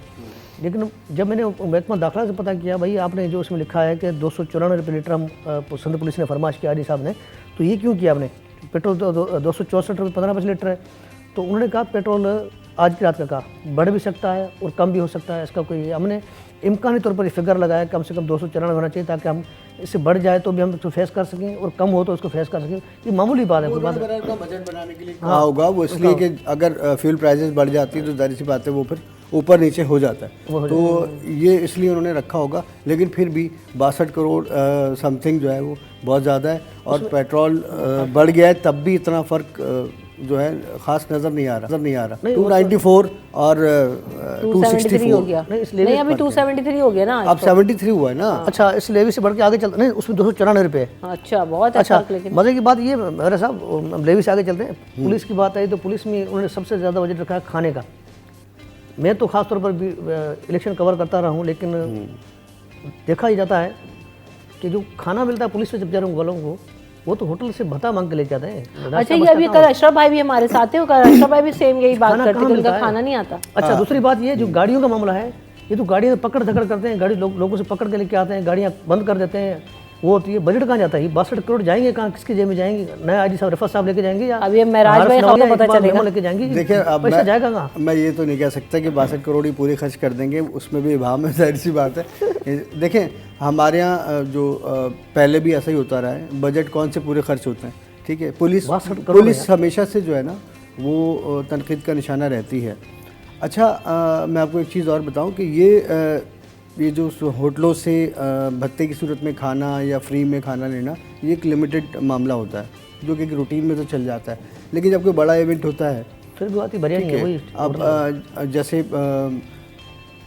उनको बाकायदा जो है पकवान सेंटर से और इनके टेंडर्स होते हैं, ठीक है, और उनको खाना पहुंचाना ले जाना वो सब उनकी जिम्मेदारी होती है, उनकी बिलिंग्स भी होती हैं। लेकिन मैं फिर भी ये नहीं कहूँगा कि जाहिर सी बात है करप्शन तो हर जगह और पुलिस के महकमे में कुछ ज़्यादा ही है। कई जगहों पर लोगों ने जो रिपोर्ट करे थे बताया कि खाना नहीं पहुंचता है पुलिस वालों को, और वो ऐसे खड़े होते हैं, और फिर जो ये सहाफ़ी हैं दीगर लोग जो ऑन ड्यूटीज़ हो रहे होते हैं वो उनसे शेयर करा रहे होते हैं। नहीं, मैं उसकी बात कर रहा हूँ जो आम सिपाही मुझसे टकरता है, मुझसे मिलता है। आम सिपाही की बात शाही अफसरान तो माशाल्लाह। अच्छा, वो बेचारे सवाल हमसे करते हैं कि भाई आप खबरें चलाते हैं। कल मैंने खबर चलाई तो मुझे एक यहाँ महकमा दाखिला में एक पुलिस वाला मिला, उसने मुझसे सवाल किया, यार आपकी खबर बड़ी अच्छी चल रही थी, लेकिन यार हमें तो ये खाने के पैसे जो नहीं पैसे मिलते हैं, नहीं TAD मिलते हैं, और ना ही अच्छा वाहिद पुलिस है इलेक्शन ड्यूटी जिसकी लगती है ना, सबके सब सेक्रेटरी के मुलाजमिन हो या सिंध गवर्नमेंट जितने मुलाजमिन हैं उन सबको TAD इलेक्शन अलाउंस मिलता है, लेकिन पुलिस वाले बेचारे वो वाहिद हैं जिनको ना अलाउंस है और सबसे ज़्यादा ड्यूटी ये करते हैं, सिक्योरिटी रिस्क ये आप उठाते ये हैं। देखें कि ये जो पोलिंग एजेंट्स होते हैं या जो ये टीचिंग स्टाफ जो ड्यूटीज़ दे रहा होता है, इनको भी कहा जाता है कि TADs मिलेंगे, आपको पैसे मिलेंगे। एक तो वो इतनी मामूली रकम रखी गई होती है और वो मिलती भी नहीं, क्योंकि पुलिस मेरी को- वालदा जो नहीं, गवर्नमेंट स्कूल टीचर रही, वो हमेशा पोलिंग स्टेशन पर उनकी ड्यूटीज़ लगती थी। तो मैं ये कहती हूँ, अम्मी क्यों आप जाती हैं, आपको ना पैसे मिलते हैं ना कुछ होता है, लेकिन वो as a part of duty वो हमेशा से अंजाम मजबूरी देती है, होती है लेकिन वो उनकी जाना, मिलता उनकी नहीं है। ड्यूटी लग गई तो Yes, जाना है। बिल्कुल ऐसा ही है। और पूरा दिन आपका पूरी रात लग पुलिस जाती है, खत्म हो गया पुलिस वक्त। का आप मुआवजा आप- तो होना चाहिए, मुआवजा नहीं, पुलिस वालों बेचारे सिपाही जो है उनका मुआवजा नहीं, भाई किसी को भी नहीं मिल रहा, लेकिन बजट्स आ रहे हैं, पास हो रहे हैं, कहाँ जा रहे हैं, सवालिया निशान है। मिराज भाई, आपकी जिम्मेदारी है सिलेक्शन में, आपने खूब अंदर से खबरें निकालनी है कहाँ कहाँ ये बजट यूटिलाइज हुआ है। लेकिन यहाँ पर हमारा वक्त खत्म हो गया आज के सेगमेंट का, हम यहाँ पे ब्रेक लेंगे। Thank you so much for coming in the show. Miraj भाई एंड आज़ाद भाई, आप दोनों के आमद और वक्त का शुक्रिया। वक्फे के बाद हाजिर होंगे।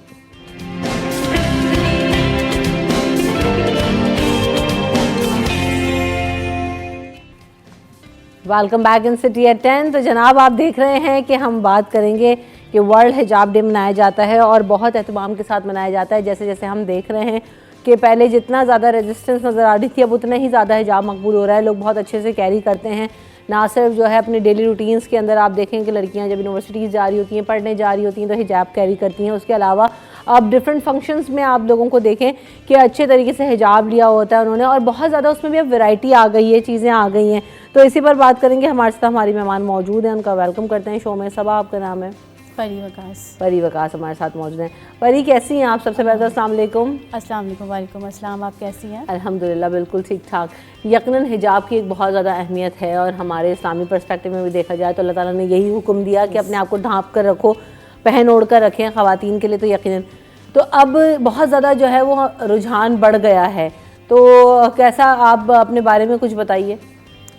हिजाब बेसिकली अब ये है कि अब जब से ये थोड़ा सा और कलर वेरिएशंस आई है इसके अंदर, और ज़्यादा लड़कियों को इसमें अट्रैक्शन बढ़ गई है।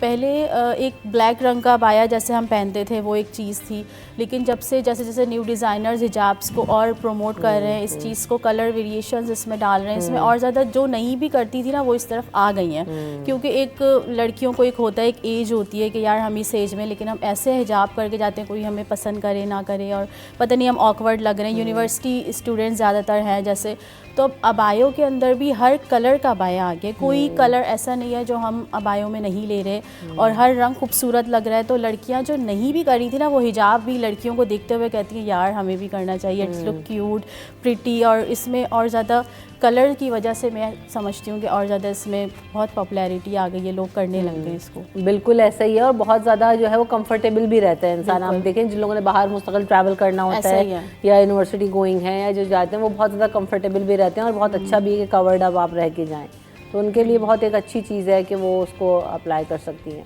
सबसे कंफर्टेबल ड्रेस यही है, आउटफिट यही होता है लड़कियों के लिए, इसमें मोर कंफर्टेबल फील करती हैं वो, और इससे ज़्यादा मेरा नहीं ख्याल कोई और कंफर्टेबल। आप ऊपर से लेकर नीचे तक ढके हुए भी हैं, अच्छे भी लग रहे हैं, प्यारे भी लग रहे हैं, और कहीं भी चले जाओ, कहीं मार्केट हो, यूनिवर्सिटी हो, कॉलेज हो, स्कूल हो, कहीं भी आप जाएँ, लाइक आप फील करते हैं कि हम बहुत कंफर्टेबल हैं इसमें। बिल्कुल ऐसे मुख्तलिफ हिजाब्स आप लेकर आई हैं जी। तो ये किस किस तरह की चीज़ें अब आ रही हैं मार्केट में और क्या पॉपुलर है? आजकल डिफरेंट हिजाब्स में जो है लाइक डिफरेंट तरीके से जैसे हम बांधने लग गए हैं उसको, उसमें कभी कोई लाइक डबल ट्रिपल हिजाब करके पिन अप करके उसको ज्वेलरी के साथ हिजाब वेयर कर। सबसे ज़्यादा वेडिंग हिजाब आजकल आपने हिजाबी ब्राइड्स देखी होंगी, ज्वेलरी के साथ वो हिजाब को वेयर कर रही हैं। तो उसमें होता ये कि आपने पिंस के साथ बेसिकली उसको सेट करना है, बैक पे ले जाना है, आपने अपनी इयररिंग्स भी दिखानी है, आप दिखा रहे हैं, आपने बिंदिया भी दिखानी है, आप उसको टाई करें अच्छे से, केप्स लगाएं, हिजाब केप्स होते हैं खूबसूरत से। तो आजकल वीडियोस बहुत आ गई हैं, उसको देख देख के लड़कियां सीख लेती हैं, ज्वेलरी भी दिख रही है, आप हिजाब भी लगाए हुए, तो इसलिए बहुत डिफरेंट वेरिएशंस स्टाइल्स इसमें आ गए। बिल्कुल ऐसा ही है। तो सबसे ज़्यादा कौन से हिजाब पॉपुलर हैं? क्योंकि हम ये देख रहे होते हैं कि पहले तो जो कपड़ा है ज़्यादा शिफॉन वगैरह यूज़ हो रहा होता था, तो अभी क्या मल्टीपल तरह के आ गई हैं चीज़ें, या वेदर के साथ भी चेंज होते हैं हिजाब? वेदर के साथ चेंज होते हैं। लाइक अभी अगर विंटर वेदर है तो मेरे पास जो डिमांड्स है ज़्यादातर वो थोड़ी सी शॉल टाइप के हिजाब्स में आ जाती है, कि उसमें भी लाइक आप लोगों वाले जो हिजाब्स आ गए हैं आजकल, शॉल्स मिलती हैं, और इस तरह की चीज़ें ज़्यादा विंटर वेदर वाले ले लेती हैं। और अबाये में अगर मैं आती हूँ तो अबाये के अंदर जो है ना मेरे पास जो मैं इम्पोर्टेड एक फैब्रिक यूज़ करती हूँ वही चलता है। उसमें नहीं होता कि हमें विंटर फ्रेंडली दें या समर फ्रेंडली दें, उसमें एक अलग ही एक फैब्रिक चलता है। हिजाब्स में वेरिएशंस हैं, विंटर समर सबके हिसाब से होता है। तो कितनी तरह के अबाया आप खुद डिज़ाइन करती हैं या क्या है, ऑनलाइन प्लेटफॉर्म के थ्रू सेल करती हैं या किस तरह से आप कर रही हैं? डिज़ाइनर मैं खुद हूँ अबायों की, डिज़ाइंस मैं खुद करती हूँ, मेरी टीम वर्किंग है, पूरी टीम वर्क करती है, स्टिचिंग होती है, उसकी एम्ब्रॉयडरी होती है, उस पर हम वर्किंग करते हैं, बाकायदा प्रोसेस है, पूरा एक अबाए पे प्रोसेस चलता है। फिर हम ट्रूली कलेक्शन भी लॉन्च करते हैं, ईद कलेक्शन आ रहा है, अब हमारा रमज़ान कलेक्शन आएगा, ईद कलेक्शन, फिर बकरा ईद कलेक्शन, तो वो सारे कलेक्शंस के नाम होते हैं, डिफरेंट नाम देते हैं। फिर उसमें कलर डिसाइड करना कि इसमें क्या कलर, उसमें क्या, हर चीज़ को थोड़ा टाइम लगता है, फिर वो डिसाइड होती है, फिर वो लॉन्च होता है। तो इस तरह से फैब्रिक कौन सा, हर अबाए के हिसाब से एक फैब्रिक होता है डिफरेंट, वो यूज़ करना। और लाइक हमें कोशिश करते हैं कि ना बहुत ज़्यादा, अबायों में एक चीज़ होती है कि ना बहुत ज़्यादा मतलब बहुत ज़्यादा प्रोमिनेंट हो, ना बहुत ज़्यादा, एक होता है ना वर्क भर दिया, वो अच्छा नहीं, छोटा काम हो, थोड़ा काम हो, बट एलिगेंट लग रहा हो, खूबसूरत लग रहा हो। अबाया का मतलब भी यही है ना, एलिगेंसी हो। तो बस यही डिसाइड करते हैं टीम वर्क के साथ मिलके, फिर वो डिज़ाइन करते हैं। अभी भी जो आपने अबाया और हिजाब पहना हुआ है आपने ही डिज़ाइन किया है? इसमें भी बहुत अच्छा है, तो कलर बहुत अच्छा वाइब्रेंट है, और आज हम दोनों मैचिंग भी ऑलमोस्ट हो गया ना इत्तेफाक से। तो क्या कहते हैं, खासे वाइब्रेंट कलर्स जो है ना वो पहले ख़वातीन कैरी करते मैं बहुत ज़्यादा सोचती थी कि काला ब्लू तक तो ठीक था या ग्रे तक तो ठीक था, कंफर्टेबल था, लेकिन उससे आगे नहीं जाती थी। तो ले लेती हैं वाइब्रेंट कलर। चेंज हो गया मेरे पास। पर्सनली मैं बात करूँ, सबसे लेस ब्लैक कलर जाता है, सबसे लेस। अच्छा। मेरे पास सबसे ब्राइट कलर येलो तो बहुत ज़्यादा जाता है, मस्टर्ड येलो और पिंक ले लें। फिर समर के हिसाब में जब हम आते हैं तो समर में पेस्टल स्टोन चलती हैं, peachy pink, mint green, pastel blue, powder blue, इस टाइप में हम चले जाते हैं, वो भी बहुत खूबसूरत लगते हैं। फिर स्किन टोन चली जाती है, मस्टर्ड ब्राउन, स्किन बेज, और लाइक आप बिलीव करेंगे कि रेड कलर में, मरून कलर में जो ब्राइडल अपने लिए लेती हैं, लाइक जिनकी शादी होने वाली है और उनको कोई घर वाले गिफ्ट कर रहे हैं, लाइक मदर बना रही हैं, या वो शादी के फ़ौरन बाद अबाया पहनेगी, तो उसमें मरून, रेड, शॉकिंग पिंक, ये कलर भी चल रहे होते हैं, और वो बहुत खूबसूरत भी लगते हैं। लाइक आप जब पहनती है, एलिगेंसी होती है उसमें, अच्छे नज़र आते हैं। बिल्कुल ऐसा ही है। तो यकीनन ये तो बहुत सारी अच्छी चीज़ें हैं जो कि अब हम देख रहे हैं कि वो नज़र भी आ रही हैं और लोग पसंद भी कर रहे होते हैं। जो ज़्यादातर ख़वातीन हैं और जो थोड़ी बड़ी उम्र की हैं, कि लड़कियां तो ज़्यादातर कलर्स वगैरह भी कैरी कर लेती हैं, एक्सपेरिमेंट भी कर लेती हैं, वो किस तरह की चीज़ें आपसे मांग रही होती हैं और उनकी क्या डिमांड्स होती हैं? ख़वातीन के लिए ही पेस्टल टोन्स हैं। अब मेरे पास जो जितनी भी थोड़ी सी हमारी लाइक अम्मियों की उम्र की जो ख़वातीन हैं, तो उनके लिए हमारे पास पेस्टल्स होती हैं। मुझसे आइडियाज़ भी लेती हैं, तो मैं उनको पेस्टल की तरफ लेके जाती हूँ, वो बहुत प्यारी लगती हैं। पीच कलर उनके लिए, मिंट ग्रीन कलर, और एक ग्रे सा टोन होता है, स्टील ग्रे टाइप का वो कलर होता है, और एक स्किन बेज, ये सब उनके लिए होता है। और अगर गर्ल्स की तरफ आते हैं, बिल्कुल जो टीनेज गर्ल्स होती हैं, तो वो मेरे से पिंक कलर ले लेंगी, और पाउडर ब्लू, पिंक, येलो बहुत जाता है, इस तरह के टीनेज गर्ल्स के कलर। मैं आइडियाज़ भी दे देती हूँ अगर कोई मुझसे लेना चाहती है तो। अगर कोई मर्जी का डिज़ाइन बनवाना चाहे तो बनवा सकते हैं, वो दे देते हैं आपको। आपको। ऑर्डर बेस होता है बेसिकली, ऑर्डर पे। प्राइस रेंजेस क्या हैं अब अबायों की? क्योंकि मटेरियल जो है वो अबाया का बहुत ज़्यादा मैटर करता है, ना वो मोटा हो ना वो पतला हो, हर सीज़न में क्योंकि कैरी करना होता है, रेगुलर लोग पहन रहे होते हैं और ख़राब भी ना हो, तो क्वालिटी मेंटेन करते हुए क्या प्राइसेस रेंज है?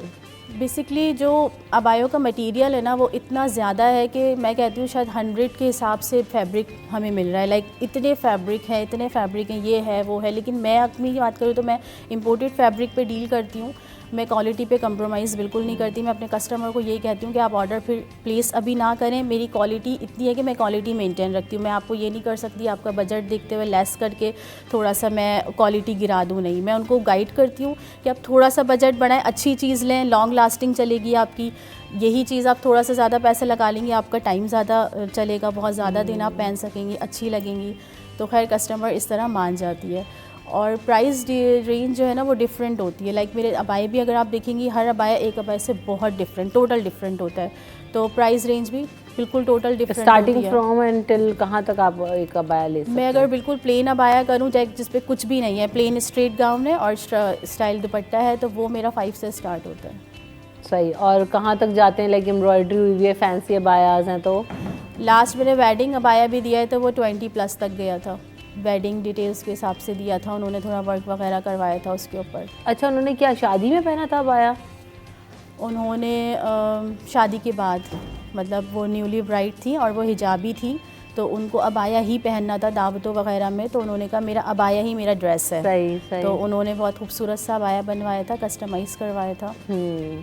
ये तो बड़ी ज़बरदस्त चीज़ है कि मुख्तलिफ तरह की डिमांड्स आ रही है, मुख्तलिफ चीज़ें आ रही है। कितना वक्त लगता है अगर कोई आपको ऑर्डर करता है और आप उसको बनाने में या उसको वाकई डिज़ाइन करके देने में?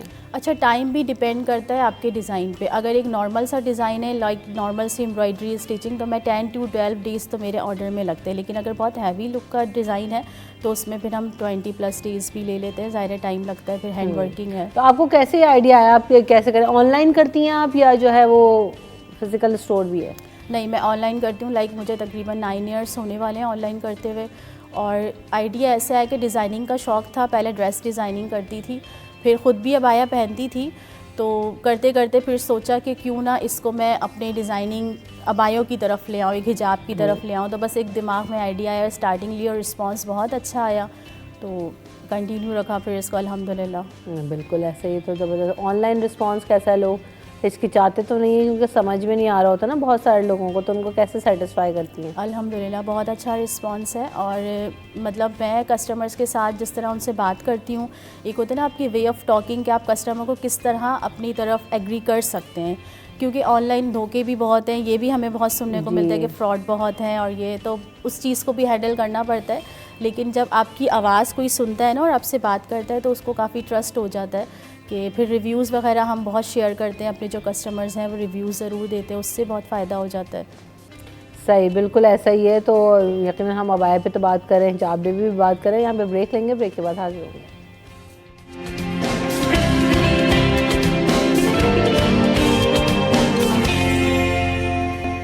Welcome back in city at 10। बात हो रही है हिजाब के हवाले से, तो हमारे साथ सबा तुर्क भी मौजूद हैं, हिजाबी इन्फ्लुएंसर हैं। वेलकम टू द शो सबा, कैसी हैं आप? अस्सलाम वालेकुम। वालेकुम अस्सलाम। अल्हम्दुलिल्लाह मैं ठीक ठाक, आप बताएं? अल्हम्दुलिल्लाह बिल्कुल ठीक ठाक। सबा, ये जो हिजाब का ट्रेंड है और अभी हम देख रहे हैं कि सोशल मीडिया पर जो है ना वो खासा ख़वातीन हिजाब को सर्च भी कर रही होती हैं, देख भी रही होती हैं और उससे सीखती भी हैं।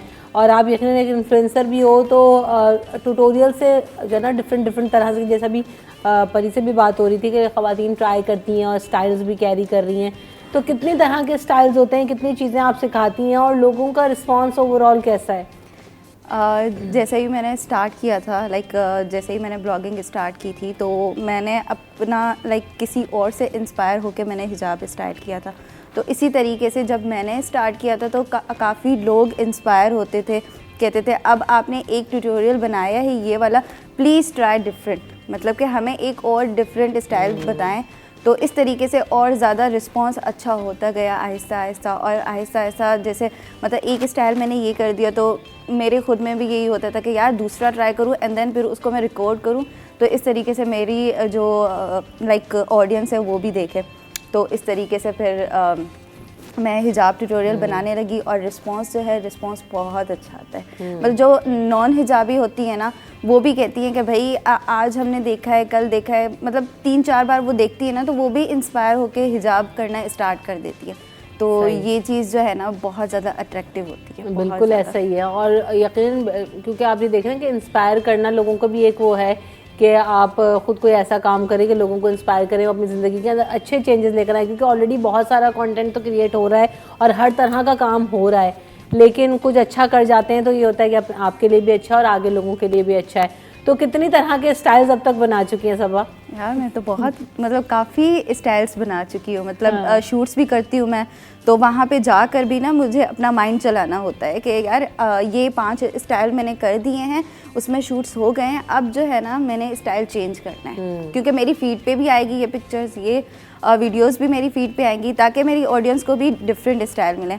तो बहुत ज़्यादा यार मैं मतलब मुझे आइडिया किन किन तरह की चीज़ों का शूट्स किया है, क्योंकि पहले तो ये कहा था जी ऐसी मॉडल ढूंढ के लाओ, और इन्फ्लुएंसर्स का तो बहुत ज़्यादा यानी आप एक्टर एक्ट्रेसेस से हमें नज़र आ रहे थे, लेकिन अब हमने देखा है कि बड़ी बड़ी कैंपेन्स के अंदर इन्फ्लुएंसर्स इन्वॉल्व हैं और इवन हिजाबी गर्ल्स को भी इंक्लूड किया जा रहा है, तो वो बहुत अच्छा है। बड़ी बड़े हमें ड्रेसेस में भी या आउटफिट्स में भी या ब्रांड्स में भी हमें वो नज़र आ रही हैं, तो एक अच्छी प्रमोशन नज़र आ रही है। तो किन किन के साथ आपने जो है वो काम किया ज़्यादातर?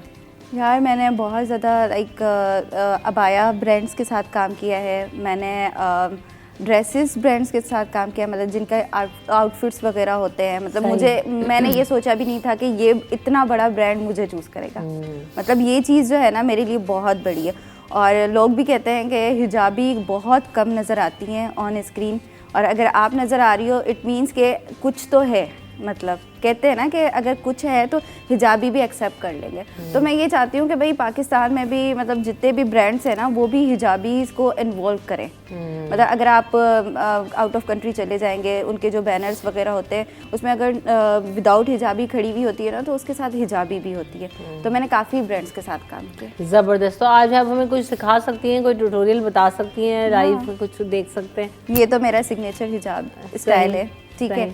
तो इसके अच्छा, ये अलावा किस तरह से बांधा है आपने? क्योंकि ये बहुत कैप easy- लगाते हैं, क्या है अंदर यार में? नीचे से जो है ना मैंने वॉल्यूम करने के लिए कोई मैंने स्क्रंची वगैरह नहीं ली। मैंने सिंपल से अपने हेयर के साथ एक कैचर लगाया है, ठीक है। उसके नीचे मैंने क्रिम्प हिजाब लगाया। अच्छा, क्रिम्प हिजाब से ना बहुत ज़्यादा ना, एक क्रिम्प हिजाब होता है, एक मटेरियल होता है, ठीक है, उसमें ना बहुत ज़्यादा वॉल्यूम मिलता है। उसको प्रेस करने की भी ज़रूरत नहीं पड़ती।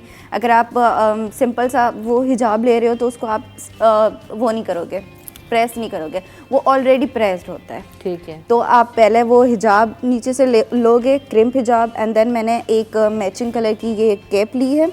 कैप से ये होता है कि आपका जो नीचे वाला इनर होता है ना वो इधर उधर नहीं होता। Can I show you? हाँ हाँ, मुझे दिखाएं। सही, लाइक दिस, ठीक। अच्छा, ये पूरा इसको कवर कर लेता कवर जो भी करता है। अंदर, और ठीक नीचे से जो है ना वो मैंने क्रिम्प हिजाब पहना हुआ है। सही है। तो इस तरीके से वॉल्यूम आता है एंड इसको मैंने फोल्ड किया हुआ है लाइक ऐसे। ठीक है। इसको हम इस तरीके से करेंगे नीचे से, एंड देन ये हो गया, ठीक है। इतना हम छोड़ेंगे ये वाला, एंड देन इसको जो है ना इतना छोड़ेंगे, काफ़ी। ये बहुत नॉर्मल है, मतलब कि स्कूल गोइंग भी कर सकती हैं, कॉलेज गोइंग भी कर सकती हैं, और यूनिवर्सिटी गोइंग भी।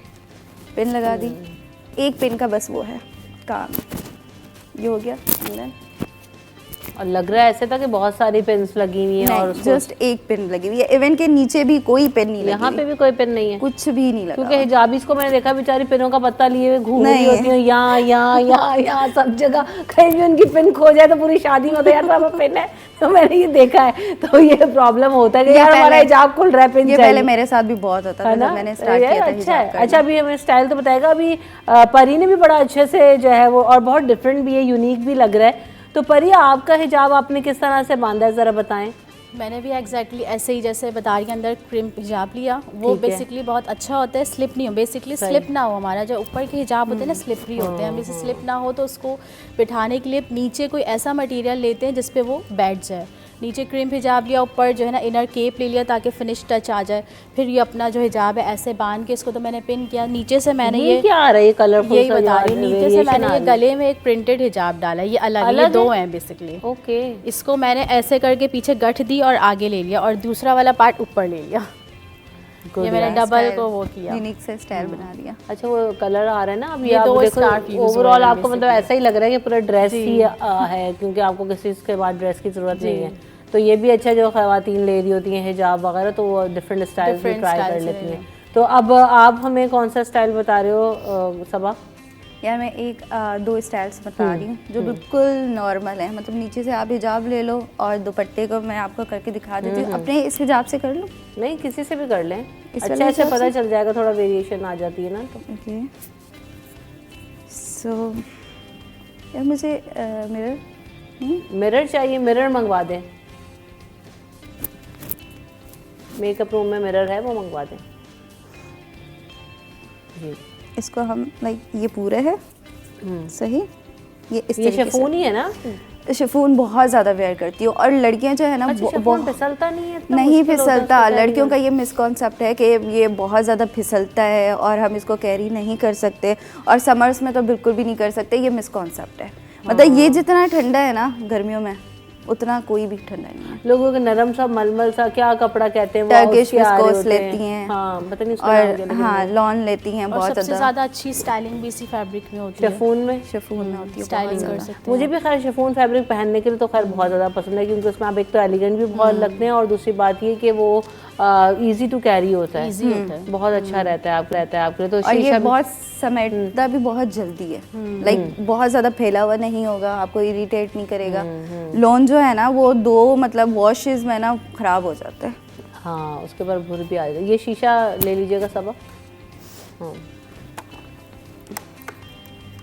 ओके। अच्छा, अब मैं ना आपको स्टाइल दिखाने लगी हूँ जो कि मैं अपने मोबाइल पे करती हूँ। शूट मोबाइल पे भी ऐसी कर रही थी, मोबाइल आगे रखा होता है, मोबाइल की करती जो जाती। स्क्रीन होती है ना वो आगे होती है बिल्कुल इसी तरीके से होता है। ओके, अब जो है ना हम चेंज करेंगे।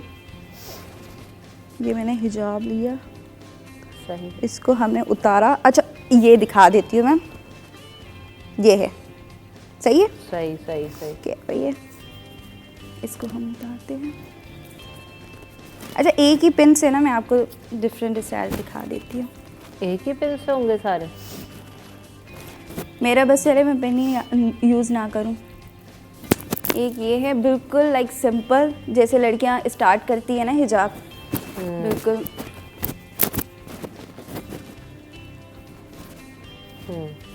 बिल्कुल सिंपल सा, जो मतलब बिल्कुल अभी जैसे आपने स्टार्ट कर दिया हिजाब, तो आप कह रहे हो कि मैं ज़्यादा अपने आप को लाइक बंद नहीं कर सकती, कवर नहीं कर सकती, तो आप आहिस्ता आहिस्ता होता है ना सारी चीज़ें। सही। आप नेकलाइन दिखाओ अपनी, ठीक है, कोई Simple मसला सा। नहीं है। ये और नहीं ये है बहुत खूबसूरत लगता है। आप ये देखेंगे ज़्यादा जो इजिप्शियंस हैं या आप बाहर देखें तो लोग इसी तरह से बहुत ही बेसिक सा, उनके पास भी शिफॉन के बहुत लाइट से कलर्स हिजाब होते हैं और वो उसको इसी तरह से इजी टू कैरी वेयर कर होता है ना, पिनलेस हिजाब जिसे कहते हैं, हाँ, बस ऐसे ही पहन लिया बहुत आपने। अच्छा लाइक लग आप रहा इस तरीके से कर सकते हो, बहुत इजी है, ठीक है। और जो सेकंड है वो मैं आपको दिखा देती हूँ। लड़कियाँ लेयर्स बहुत करती हैं, जो स्कूल गोइंग होती हैं वो लेयर्स बहुत करती हैं, तो ये मैंने कभी नहीं किया पर मैं यहाँ पे दिखा रही हूँ। बिल्कुल भी नहीं किया मैंने इसको, एक पिन जस्ट, सही है। ये आप कवर कर लो, जी रहा। वो जो डिफरेंट लेयर्स बना रहे होते हैं वो एक ही हिजाब में लग रहा होता है बहुत सारा कुछ पहना हुआ है, लेकिन वो कैसे आ जाता है सबा? वो इस तरीके से आता है, एक यहाँ पे आपने पिन लगाई, ठीक है, ये आपने एक यहाँ से एक लेयर आ गई बंद वाली, ठीक है, इसको आप ऐसे करोगे बंद, देन आप, अच्छा वो जो होता है ना वो ज़्यादा लॉन पे होता है, वो शिफॉन पे नहीं होता, वो बड़े पर्सनल, स्कार्फ्स होते हैं। हाँ पर्सनल एक्सपीरियंस बता रही हूँ मैं आपको। एक लेयर ये आ गई, देन अगेन एक अच्छा, लेयर, उसी को पीछे से लेकर आ रहे हाँ, होते हैं बार स्कार्फ को बार। ऊपर ले आते हैं, प्लेट्स इस बना के। तरीके से। सही। ये अभी फिनिशिंग नहीं लग रही बिकॉज मैंने एक ही पिन ली है, इसमें पिन्स लगती हैं, हर स्वाइप्स पे पिन लगेंगे इसके ऊपर। इस तरीके से। अब ये शिफॉन है, जाहिर सी बात है इसमें वॉल्यूम नज़र नहीं आ रहा। अगर लेकिन यही ये भी चीज़, बहुत स्मार्ट लग रहा है। अभी आप देखें इसमें जब आपको सोलो कटोरा का दिखाएं ज़रा, सोलो ना सबा का, तो ये देखें स्क्रीन पे भी कितना स्मार्ट क्योंकि लग इसमें रहा है। अभी ना फिनिशिंग नज़र नहीं आ रही, बट आएगी, फिनिशिंग नज़र आएगी जब आप पिन्स वगैरह Pins लगाओगे लगाएंगे। इस तरीके से। पर ज़्यादा जो कैरी किया जाता है शिफॉन्स में वो सिंगल लेयर किया जाता है, फिर सिंगल लेयर में ही आप स्टाइल्स बनाओ। जिस तरीके से आप एक दुपट्टा मैंने आपको दिखाया कि सिंपल सा यहाँ पे आपने रख दिया, अगर किसी को यहाँ पे नहीं रखना और अपनी डिज़ाइंस वगैरह दिखानी है, उन्होंने इस तरीके से कर दिया, तो ये वाला स्टाइल है। अभी चेंज करूँ? ये भी अच्छा लग रहा है इसके साथ। अच्छा, ये मैंने कभी किया नहीं है। नहीं, ये कॉम्बिनेशन भी अच्छा लग रहा है ना, यस, ब्राउन के साथ वो हल्का सा लाइट सा। अच्छा लग रहा है वैसे। अच्छा, कितनी तरह के जो हिजाबीज हैं उनको कितनी तरह के हिजाब रखने पड़ते होंगे, मैचिंग मैचिंग मैचिंग, है ना?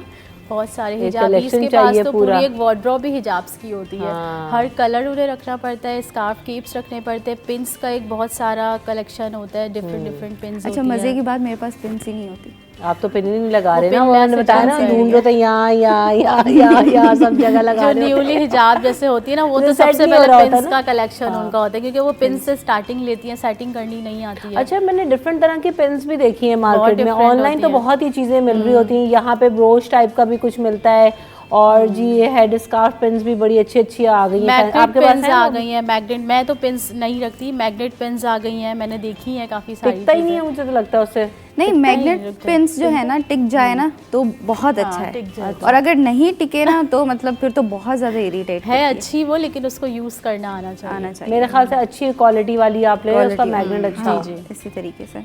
हमारे पास भी एक हिजाबी है पीसीआर में, अभी शुमाइला बैठी है, उसको पूछो उसके बाद कितने स्कार्फ्स हैं। अभी कुछ दिनों पहले उनकी अम्मी ने उनके 2-3 स्कार्फ दे दिए, तो बहुत परेशान मेरे कलरफुल स्कार्फ दे दिए। तो ये तो वाकई एक बड़ा मसला होता है। तो मैचिंग, अच्छा कोई टिप देना सबा के वार्डरोब में मैचिंग के कितने स्टार्ट कर रहे हैं, तो आपको इनिशियली कितने जो है वो हिजाब्स चाहिए, या कौन से कलर आप इनिशियली ले लो जो आपको हेल्प करेंगे ज़्यादा? यार इनिशियली जो कलर्स है ना बहुत ज़्यादा जो चलते हैं आपके हर ड्रेसेस पे चलते हैं, जो मेरे पास है, मतलब मेरे फेवरेट, मतलब एक हिजाब नहीं है, उसके 5-5 हिजाब हैं। अगर एक वो धुला हुआ नहीं है तो मैं सेकंड वाला लूँगी, सेकंड वाला अगर मैं शूट पे लेकर गई हूँ वहीं पे भूल के आई हूँ तो मैं थर्ड वाला लूँगी। तो मतलब ये वेरिएशन होनी चाहिए। ब्लैक हिजाब बहुत इंपॉर्टेंट है, ब्लैक हिजाब हर कलर पे जाएगा, ब्लैक हिजाब। और बेज कलर, बेज कलर भी बहुत अच्छा जाता है, मोस्ट इम्पोर्टेंट, मोस्ट इम्पॉर्टेंट जो है। फेस कलर आपका लुक बहुत प्यारा लगता है उसके अंदर, बीच और पीची पिंक, ये बहुत अच्छा पीची पिंक ना किसी किसी पे सूट करता है। मैं कभी कभी आपका फेस बहुत डल लगता है, वो आपके ना ड्रेसिंग पे डिपेंड करता है। अगर बहुत ही ब्राइट ड्रेसिंग है और आपने पीची कलर पहना है तो आपका कलर जो है ना वो खिल के आएगा। और अगर आपका आउटफिट ही बहुत मध्यम है और आपने पीची कलर पहन लिया है ना तो फिर बहुत डल जाएगा। अच्छा, मुझे ऐसा लगता है कि बहुत सारी ख़वातीन, अब आप लोग ज़्यादा बेहतर बताएंगे कि आप लोग मुस्तकिल कैरी कर रहे होते हैं, तो परी बहुत ही वाइब्रेंट से जोड़ा पहनी होंगी, क्योंकि शादी के उमन होता है, वरना नॉर्मली तो इतना तैयार नहीं होता। लोग नॉर्मली काला सफ़ेद इस तरह की चीज़ें पहन के जा रहे होते हैं, बेज स्किन। शादी ब्याह के मौक़ों पे ज़रा ज़्यादा हमें वैरायटी नज़र आती है उसमें देखने में। लाल जोड़ा पहनेंगी, लाल स्कार्फ पहन लेंगी, नीला पहनेंगी, नीला पहन लेंगी, पर्पल पहनेंगी, पर्पल पहन लेंगी, वो ऊपर से नीचे तक पर्पल होगा। तो वो अच्छा लगता है या आपको वेरिएट करना होता है? जैसे अभी हमने देखा, सबा को भी देखा कि उन्होंने अगर ब्राउन पहना तो उनके साथ स्किन सा कुछ कॉम्बो डाल दिया। तो क्या चीज़ सूट कर रही होती है, क्या चीज़ इन डिमांड होती है? According to my choice variation ज़्यादा प्रिटी लगती हैं। लाइक अब पूरा एक ही कलर में हो जाएंगे तो वो अच्छा नहीं लगेगा। लाइक मैंने भी अभी पहना हुआ है तो मैंने वेरिएशंस की हुई है। लाइक इसके साथ क्रीम का टच दे दिया तो ऊपर प्रिंटेड भी डाल दिया, तो ये वेरिएशंस होती है। मैं ऊपर से लेकर नीचे तक पूरा येलो कर लेती, इतना ज़्यादा प्रिटी नहीं लगता। किसी भी चीज़ में आप कलर वेरिएशन करते हो, स्कार्फ किसी और कलर का लो, अबाया किसी और कलर का, तो वो ज़्यादा आपके ना बीच में भी वाइट वाइट आ रहा है और यहाँ पे भी, तो उसकी वजह से बड़ा वेरिएशंस और ज़्यादा प्रिटी लगता है। एक्सेप्टेंस आ रही है, वरना एकदम से इस कलर को भी देख के ना लोग एक्सेप्ट नहीं कर पाते हैं। ऊपर से नीचे तक एक ही कलर, तो वो अट्रैक्ट, वो अच्छी चीज़ भी पहनी होंगी तो वो अच्छी नहीं लग रही होगी, समझ नहीं आ रहा होगा क्या पहना हुआ है। उसी में वो स्कार्फ दूसरा ले लें और ड्रेस दूसरा कॉम्बिनेशन कर लें तो वो ज़्यादा प्यारा लगता है। तो सबा आप भी यही रेकमेंड करती हैं कि अलग वेरिएट करें? अभी जैसे आपने स्किन उतारा, आपने ये कलर लिया तो मुझे तो ये भी अच्छा लग रहा है इसके साथ। एक्चुअली यही मैं पहन के आ रही थी, फिर मैंने रख दिया, हाँ अल्टरनेटिव मैंने रख दिया। तो मैं यही कहूँगी कि भाई अगर आपका डार्क कलर का ड्रेस है तो आप लाइट कलर पहनो, ठीक है।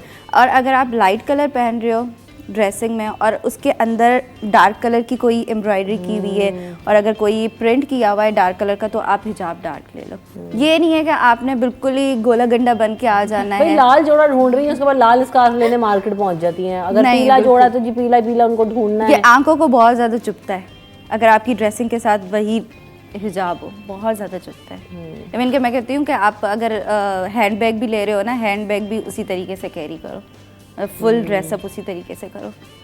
अच्छा लगता है फिर वो। यस। अच्छा, जो वेस्टर्न कपड़े ज़्यादातर कैरी करते हैं, जीन्स टी शर्ट वगैरह, वो उनको भी बच्चियों को मैंने देखा कि वो ज़्यादातर स्कार्फ्स वगैरह कैरी उसके साथ अब कर रही हैं, वेस्टर्न वेयर के साथ भी। और बाहर भी हमने देखा है कि जो लड़कियां हैं वो बहुत ज़्यादा इसको, क्योंकि वहाँ पे शलवार कमीज इतने ईजीली नहीं मिलते तो वो फिर पहनना उनको वही पड़ता है। तो वो कैसे कैरी कर सकती हैं? क्या स्टाइल्स उन वेस्टर्न वेयर के साथ अच्छे लगते हैं सबा?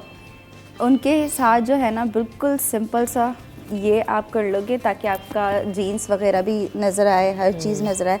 अब मैं खुद इसी तरीके से करती हूँ। आप अगर मेरा अकाउंट देखोगे, अगर मुझे वेस्टर्न पहना हुआ है तो मैं सिंपल सा हिजाब लेके एंड देन उसको मैं पीछे कर देती हूँ, सारा पीछे कर देती हूँ, बिकॉज़ जो हमने शर्ट पहनी हुई होती है तो उसको हमने बहुत ज़्यादा हैवी नहीं करना होता। अगर हम शर्ट पहनेंगे और उसके आगे हम ये बहुत ज़्यादा करेंगे तो वो जो ड्रेसिंग होती है ना वो बहुत ज़्यादा वियर्ड रश लग लगती जाता है। है, हाँ, बहुत ज़्यादा रश लगती है, मतलब आंखों को वो नहीं मिलता, मतलब आइज प्लीज़ नहीं होती। तो इस वजह से फिर मैं डायरेक्ट इसी तरीके से कर लेती हूँ, सिंपल सा।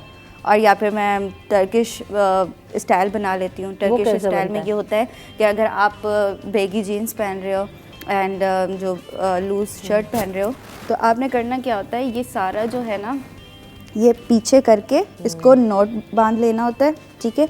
आपने ये नॉट बांध लिया, सही है। और आपकी जो शर्ट है ना वो बहुत ज़्यादा खुली हुई है, सही है, स्वेट शर्ट है, तो आपने ये सारा अंदर कर देना है। ये बहुत ज़्यादा हैवी भी नहीं लगेगा पीछे से, और ये बहुत ज़्यादा मतलब जो है ना हिजाब इन्हेंस हो जाएगा पीछे से। तो आप इस तरीके से कर सकते हो अपनी शर्ट के ऊपर, दैट्स इट। हाँ, सबा का फेस कट भी ऐसा है कि वो जो भी कर रही है उसको तो सूट कर रहा है ना। वो हर स्टाइल जो है वो अच्छा लग रहा है। या ये कि आप स्टाइल ऐसा बनाओ, स्टाइल अच्छा अच्छा फेस लगे वाइज स्टाइल्स वेरी कर रहे होते हैं क्या परी? बिल्कुल करता है, फेस वाइज भी करता है। किसी के ऊपर जो है ना आजकल आपने देखा होगा बिल्कुल पीछे करके ऐसे करके बांधती हैं, बिल्कुल वो किसी और कुछ आगे करके से मैंने बांधा है ऐसे बांध लिए। तो हर किसी पे हर स्टाइल सूट नहीं करता। मेरे ऊपर वो पीछे वाला सूट नहीं करेगा, कभी भी फेस निकल के बाहर आ जाता है। किसी का फेस थोड़ा सा चबी है तो उनको आगे वाला सूट करता है कि चबीनेस थोड़ी सी कम हो। किसी का थोड़ा छोटा फेस है तो पीछे करके बांधती है कि फेस नजर आए, वरना फेस छुप जाएगा। तो ये बहुत कैरी करता है स्टाइलिंग, ये नोहा होनी चाहिए। हाँ, ये मैटर करता है बहुत ज़्यादा ये चीज़। क्योंकि लोगों को पता नहीं होता कि वो एक ट्यूटोरियल देख लेते हैं सब और फिर वो पूरा वैसे ही कर रहे होते हैं। यही सारा सीन है। और कोई लड़कियां बीच में से मांग निकालती हैं एंड देन उसको हेयर को इस तरीके से स्टाइल करके एंड देन यहाँ से स्टाइल करती है। मैंने भी एक बार ट्राई किया था किसी ब्रांड के लिए, तो उनकी फरमाइश थी, तो मैंने यहाँ से हिजाब लिया था, यहाँ से हिजाब करके देन मैंने यहाँ पे पिन लगा के एंड देन साइड कर दिया था। वो हिजाब के अंदर ही आप आड़ी करके मांग निकाल के लोग हाँ, लेकिन बात यह है कि हमारे यहाँ भी बहुत सारे ख़वातीन ऐसे ले रही होती हैं, जर्नलिस्ट हैं, लेकिन बात है कि हिजाब का मकसद जो है ना उसको आपने थोड़ा dismiss हो बरकरार जाता है। रखना चाहिए। हिजाब का जो सारी स्टाइलिंग अपनी जगह, सारी चीज़ें अपनी जगह, लेकिन मेरा ऐसा मानना है कि अगर आप हिजाब लें तो जो हिजाब के प्रोटोकॉल्स हमें अकॉर्डिंग टू इस्लाम बताए गए हैं, हमारी कोशिश है उनके कि अगर हम अच्छा काम करने की कोशिश कर रहे हैं तो स्टार्ट करें और उसको अच्छे तरीके से लेकर चलें। एक हिजाब का या किसी भी चीज़ का जो है ना वो आप उसको सिर्फ फैशन या मजाक ना बनाएं, तो उसको कैरी करें, अच्छे से करें, पूरा कवर इट। जैसे भी सबा ने भी बहुत सारे स्टाइल्स हमें करके दिखाए, लेकिन मुझे सबा की बात अच्छी लगी कि she was covering her self, कि उसने बहुत सारे स्टाइल्स हमें चीज़ें करके दिखाई, लेकिन वो जो बाल छुपाने वाले या दीगर चीज़ें हैं उनको उन्होंने उन प्रोटोकॉल्स को फॉलो किया। थैंक यू सो मच सबा, आप हमारे साथ मौजूद थी, परी आप हमारे साथ मौजूद थी, आप दोनों का शुक्रिया। हम यहाँ पर ब्रेक की तरफ बढ़ेंगे, ब्रेक के बाद हाजिर होंगे।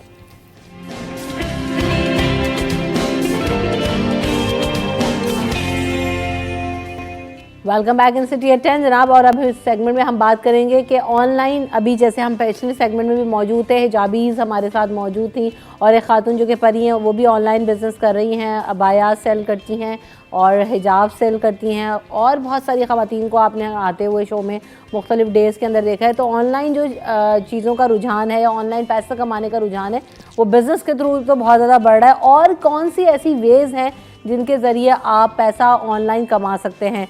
तो बहुत सारे लोग गूगल से पैसे कमा रहे होते हैं, यूट्यूब से कमा रहे होते हैं, मुख्तलिफ वेबसाइट्स हैं। तो आज हम जानने की कोशिश करेंगे। हमारे साथ उसामा अली मौजूद हैं, आप AI बेस्ड रिसर्च सेंटर से जो है वो ताल्लुक़ रखते हैं।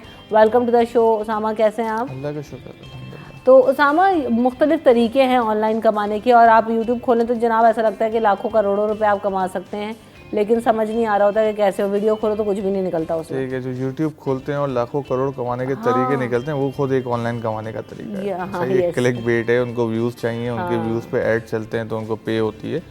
ऑनलाइन कमाने के बेताशा तरीके हैं। अभी आपने जैसे जिक्र किया कि बिज़नेस कर रहे हैं लोग फ्रीलांसिंग कर रहे हैं। अच्छा, हमारे यहाँ एक बड़ी मिथ है कि ऑनलाइन कमाना लोग समझते हैं कि बड़ा आसान काम है, घर पे बैठे और बस कंप्यूटर खोला और लाखों करोड़ों डॉलर गिरना शुरू हो गए। उसी वजह से उन वीडियोस पे व्यूज़ आ रहे होते हैं।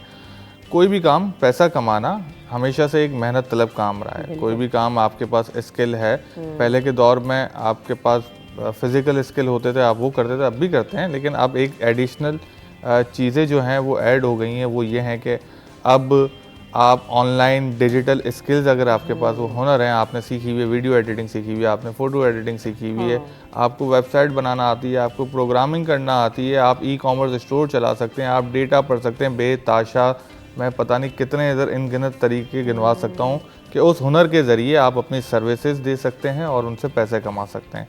आप जो है प्रोडक्ट बेच सकते हैं, आप उनसे पैसे कमा सकते हैं। तो ये हैं सारी ऑनलाइन चीज़ें। आजकल किस चीज़ की सबसे ज़्यादा डिमांड है? क्योंकि बीच में हमने देखा अमेज़ॉन आया और जो है वो मुख्तलिफ तरह के प्लेटफॉर्म्स आए, सब लोग उसके पीछे लग गए, कोर्सेज होना शुरू हो गए, तो अब उससे लोग पाकिस्तान में कर रहे हैं, उससे उनको फ़ायदा हो रहा है या किस चीज़ का जो है वो ज़्यादा फ़ायदा है जो लोगों को नज़र आता है? जैसे बीच में आया freelancers.com से कमा रहे थे, अपवर्क से कमा रहे होते हैं, बहुत सारी और भी प्लेटफॉर्म्स होंगे, तो अभी क्या चीज़ है जो सबसे ज़्यादा पॉपुलर है? सबसे ज़्यादा पॉपुलर तो कोर्स बेचो पैसा कमाओ, ठीक है। सबसे ज़्यादा तो पैसा यही लोग कमा रहे होते हैं जो ऑनलाइन कोर्सेज बेच रहे होते हैं। अच्छा, उसके अलावा आपने कहा अमेज़ॉन का जिक्र किया, ई कॉमर्स एक पूरी अलग इंडस्ट्री है, चाहे उसमें हम अमेज़ॉन की बात करें, शॉपिफाई है, अब तो टिकटॉक शॉप भी आ गई हैं कि टिकटॉक के ऊपर बाकायदा दुकान बनती हैं, इन्फ्लुएंसर जो हैं वो आपके प्रोडक्ट को लिस्ट करते हैं, वो दिखाते हैं और वहाँ पर जो सेल हो रही है, इस वक्त दुनिया भागद हो गई कि टिकटॉक अमेज़ॉन को बीट करने के उसमें आ जाएगी चंद सालों के अंदर। टिकटॉक इतना स्पीड में पॉपुलर हो रहा है, वो पॉपुलर सोशल प्लेटफॉर्म है। आप फेसबुक पे शॉप बना सकते हैं, आप व्हाट्सएप बिजनेस अकाउंट बना के पूरा उधर अपनी एक शॉप सेटअप कर सकते हैं, जहाँ पे कोई भी बंदा आपके नंबर पे जाएगा और देख सकेगा कि आप क्या बेच रहे हैं। उसके अलावा जो है ये जो जितने भी टेक्नोलॉजीज़ और जितने भी प्लेटफॉर्म आए, ज़ाहिरी बात है कि उनकी जो उनका एक तरीक़ेकार है इस्तेमाल करने का, वो हर किसी को नहीं आ रहा होता। तो इन अमेज़ॉन पे लिस्ट कैसे करना है, उसकी एसईओ कैसे करनी है, कौन से प्रोडक्ट ढूंढने हैं, कौन सी प्रोडक्ट हंटिंग करनी है, चाहे वो शॉपिफाई के लिए हो, चाहे वो अमेज़ॉन के लिए हो, ये सारे तरीके जो मौजूद हैं उसमें आप सर्विसेज बेच के भी कमा सकते हैं। उसके अलावा जो है अगर आप कोई अच्छा स्किल पोजेस करते हैं, अगर आप प्रोग्रामिंग का स्किल पोजेस करते हैं, तो आप हज़ारों डॉलर के अंदर भी अर्निंग कर पाएंगे। अगर आप आर्टिफिशियल इंटेलिजेंस की चीज़ें आपको आती हैं, तो वो तो इस वक्त हाईएस्ट पेइंग जॉब्स हैं, डेटा साइंस हो गई, आर्टिफिशियल इंटेलिजेंस हो गया। कहाँ से सीख सकते हैं ये कोर्सेज, कौन करवा रहा है? अच्छा, पाकिस्तान गवर्नर साहब तो करवा रहे हैं, उसके अलावा गवर्नर साहब तो बस करवा रहे हैं। उनके अलावा जो है यूनिवर्सिटीज़ के अंदर अभी हमारे शुरू हैं, इनफैक्ट जो मेरा अपना इंस्टीट्यूट है सेरेब्रो कनेक्ट, हम उसमें भी करवा रहे हैं ये सारे चीज़ें। लेकिन पाकिस्तान के अंदर रुझान कम है, क्योंकि हम इजी मनी के पीछे होते हैं कि यार बैठें, कौन बैठ के प्रोग्रामिंग सीखेगा 6 महीने 4 महीने, और कौन बैठ के एक प्रोडक्ट डेवलप करेगा। हम बोलते हैं कि हम बस बैठें और 2-4 टाइप करें। अच्छा, इसमें एक मैं ना बड़े मसले की निशानदेही करना चाहूँगा कि जो लोग हैं, क्योंकि एक ऑनलाइन का रुझान इस तरफ आ रहा है, और जिन लोगों को पता नहीं है कि यार हमें मेहनत करके कमाना होता है, सुकून से नहीं कमाते, वो स्कैम के अंदर पड़ जाते हैं। जैसे multi level marketing, pyramid scheme कि घर बैठो, फलाने को मैसेज करो कि आओ मेरी टीम का हिस्सा बनो और वो इतने पैसे दो, वो इन चीज़ों के अंदर पड़ जाते हैं और फिर वो अल्टीमेटली ज़ाहिर बात है कि इस तरह की जो स्कैम कंपनीज होती हैं वो भाग जाती हैं, तो वो फिर एक मायूसी का शिकार हो जाते हैं। तो साथ साथ ऑनलाइन अर्निंग के अलावा जो एक ज़रूरत मुझे महसूस होती है वो अवेयरनेस की भी है कि आपको पता हो कि भाई आप जो है जिस तरह अपनी फ़िज़िकल दुनिया के अंदर मेहनत करते हैं वही दिमाग लगाना है, उसी तरह आपको रातें ख़राब करनी है और आपको जागकर स्किल अपना बेच कर ऑनलाइन कमाना है या प्रोडक्ट बेच के कमाना है। कौन सी ऐसी चीज़ें जो अभी नौजवान नस्ल है जिसको करनी चाहिए, किस स्टैंडर्ड के बाद करना चाहिए जिसके ज़रिए वो पैसा कमा सकते हैं और उनको एक करियर भी बना सकते हैं? किसी भी बच्चे को अंग्रेज़ी पढ़ के समझ आ जाए और कंप्यूटर चलाना आता हो, अब उसके ऊपर उनके माँ बाप का एक तरीके से फ़र्ज़ बन गया कि उसको जो है कहीं ना कहीं कोई कोर्स करवा कर, कोई ना कोई ऑनलाइन चीज़ करवा के, इसमें उम्र की कोई कैद नहीं है। 13 साल के बच्चे मैं देख रहा हूँ जो अब स्किल पोजेस करके चीज़ें सीख रहे हैं, तो उसमें उम्र की कोई कैद नहीं है। अगर अंग्रेज़ी पढ़ के समझ आना शुरू हो गई आपके बच्चे को कंप्यूटर चलाना आ गया, चाहे साल का है चाहे 9 साल का, एक है प्रोग्राम, आपके प्रोग्राम के तवस्सुस से मैं बताता हूँ, स्क्रैच जो है वो एक इंटरनेशनली, बल्कि मार्क जुकरबर्ग की बहन ने वो लॉन्च किया है। उसके अंदर ब्लॉक की सूरत में, कोड की सूरत में बच्चों को प्रोग्रामिंग लॉजिक सिखाई जाती है कि बच्चे जो हैं वो मोबाइल के एप्लीकेशन की सूरत में भी मौजूद है, वो कंप्यूटर के अंदर भी मौजूद है। स्क्रैच आप डाउनलोड करें और आपके बच्चे को वो सिखाएं कि प्रोग्राम जो है, कंप्यूटर प्रोग्राम, वो राइट किस तरह होते हैं। तो उम्र की कोई कैद नहीं है। वो मेरा 4 साल का बच्चा है, मैं उसको भी सिखा रहा होता हूँ, मेरी 8 साल की बेटी है, वो भी उस पर काम करना शुरू हो रही होती है। तो तो ये तो दौर ही इस वक्त बिल्कुल ऐसे। और बहुत छोटे छोटे बच्चों ने हम देखा कि यंग प्रोग्रामर्स डेवलप हुए, एप्लीकेशंस बना रहे हैं, गेम्स बना रहे हैं, कार्टूनिस्ट हैं, तो बहुत सारी चीज़ें कर रहे हैं। तो वही वाली बात है कि आप उनका रुझान किस तरफ डेवलप करेंगे। ब्रेक लेंगे, ब्रेक के बाद वापस आते हैं।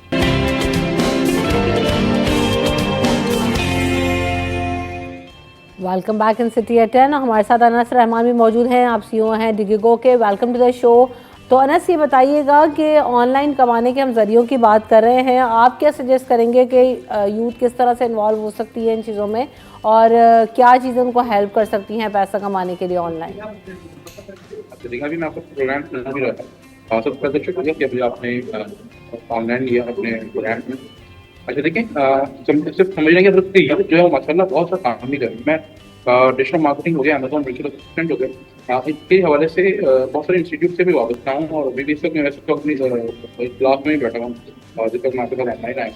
तो यूथ अलहमदुलिल्लाह माशाल्लाह काम बहुत अच्छा कर रही है।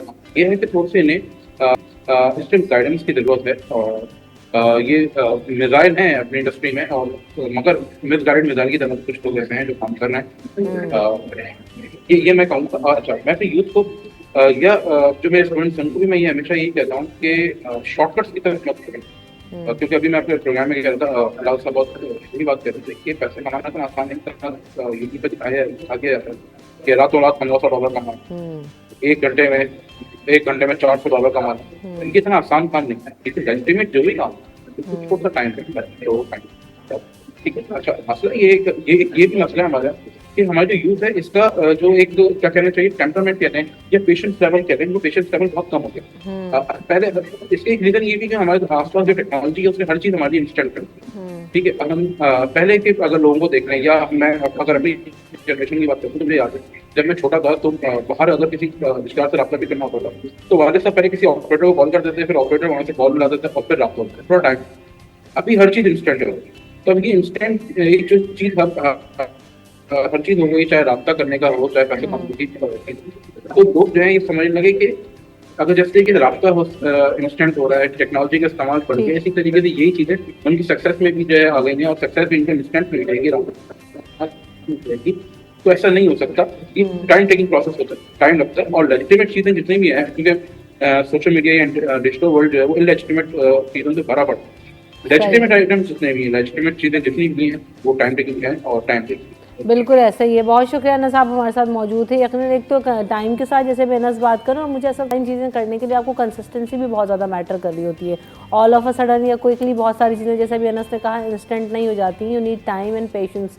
लेकिन जब वही $1000-1500 वाली वीडियो देखते हैं और नहीं आ रहा होता पैसा, तो फिर आप वो डिमोटिवेट होकर छोड़ देते हैं। और ये एक बड़ा मसला है जो मैं समझता हूँ कि जब आप बच्चों को कहते हैं कि आप इतने $1000 कमाएंगे, तो वो एक जो छोटा पहला माइलस्टोन होता है कि $50 भी, वो $10 भी कमा लें, वो माइलस्टोन उनसे मिस हो जाता है। फिर वो उस किस्म की कामों पे जाते ही नहीं है। जब पहली सीढ़ी पे वो कदम नहीं रखेंगे तो वो आखिरी सीढ़ी पे कैसे पहुंचेंगे? तो एक बड़ा मसला है ये माशरे के अंदर। बिल्कुल ऐसा ही है। कितना टाइम लगता है किसी भी ऑनलाइन स्किल के ऊपर काम करने में, या ऑनलाइन आप किसी भी तरह से कमा रहे हो तो आप अपने आप को स्टैब्लिश कर सकते हैं?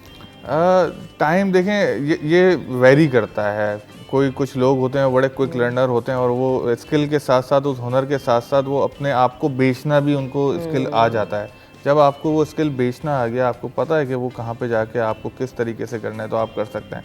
हो सकता है किसी का 1 हफ्ते के अंदर ही काम हो जाए, किसी को कुछ सालों लग जाए। बस कंसिस्टेंसी जो आपने बात की वो बड़ी ज़रूरी रहती है, और वो उसी हिसाब से फिर एक अल्लाह ताला के भी एक निज़ाम है, जितना किस्मत और नसीब में लिखा हुआ होगा। तो दुआ भी करें और मेहनत भी करें, इंशाल्लाह लोग जो हैं। वेरी शॉर्टली, आप अभी जो यंगस्टर्स हैं जो कुछ करना चाहते हैं, पढ़ भी रहे हैं साथ साथ, उनको क्या चीज़ें रेकमेंड करेंगे कि वो ये चीज़ें कर सकते हैं और ऑनलाइन उनको पैसा कमाने में हेल्प हो सकती है? अच्छा, आप कोई भी यंगस्टर जो हैं वो ऑनलाइन फील्ड के अंदर आना चाहते हैं, वो सबसे पहले ना डिजिटल मार्केटिंग की तरफ जाएं, और चाहे उसको करियर बनाए ना बनाए, बट आपको एक ओवरऑल लैंडस्केप आपको पता चल जाता है कि ऑनलाइन मार्केट के अंदर हो क्या रहा है। Being a digital marketing marketer जो है वो आप ये देख सकते हैं कि फेसबुक किस तरह ऑपरेट कर रहा है, गूगल किस तरह काम कर रहा है। तो आपको उसमें से बहुत सारी चीज़ें जो हैं वो फिर खुद ही अपनी करियर की उसमें नज़र आना शुरू हो जाती हैं। फिर आप आहिस्ता आहिस्ता प्रोग्रेस करें। अगर आप बिल्कुल सिफर पे हैं, अगर आप ने कोर्स किए हुए हैं, आप कहीं पर वेब डेवलपर हैं, तो एक जो इम्पॉर्टेंट चीज़ है वो ये है कि अपने स्किल को शोकेस ज़रूर करें। मतलब अगर आपके पास कोई स्किल मौजूद है तो मेरे कहने से कोई सामने वाला मान नहीं जाएगा कि मुझे ये आता है जब तक मैं वो चीज़ बनी हुई उसको दिखाऊं ना। जिस तरह आप किसी दुकान पर जाते हैं और एक डिस्प्ले सेंटर पूरा बना हुआ होता है जहाँ पर उसके प्रोडक्ट होते हैं, तो अगर आप कोई प्रोडक्ट डेवलप कर सकते हैं, आप वेबसाइट बना सकते हैं, आप मोबाइल की एप्लीकेशन बना सकते हैं, आप किसी भी किस्म का अगर कोई प्रोग्राम एप्लीकेशन वगैरह डेवलप कर सकते हैं तो उसको शोकेस करके रखें। तो उससे आपको जो क्लाइंट जो है वो क्विकली मिलना शुरू हो जाता है। जैसे शो रील्स बनाते हैं या पोर्टफोलियोज बनाते हैं, ग्राफिक डिजाइनर्स की भी कुछ टर्म होती है, वो लोग उसको कुछ कह रहे होते हैं, अभी मेरे दिमाग से एकदम से मिस हो गया, लेकिन वो सब चीज़ें बनाते हैं तो वो उनका काम जो है इस तरह से दिखाया जाता है और उसको पिक करता है। आपके पास जो बच्चे आ रहे हैं वो सबसे ज़्यादा क्या चीज़ सीख रहे हैं? हम तो सिर्फ आर्टिफिशियल इंटेलिजेंस जो है, एआई प्रोग्रामिंग, पाइथन लैंग्वेज के ऊपर हम सिर्फ वही सिखा रहे हैं और उसी पे फोकस है, क्योंकि आने वाला जो वक्त है वो एआई का ही है।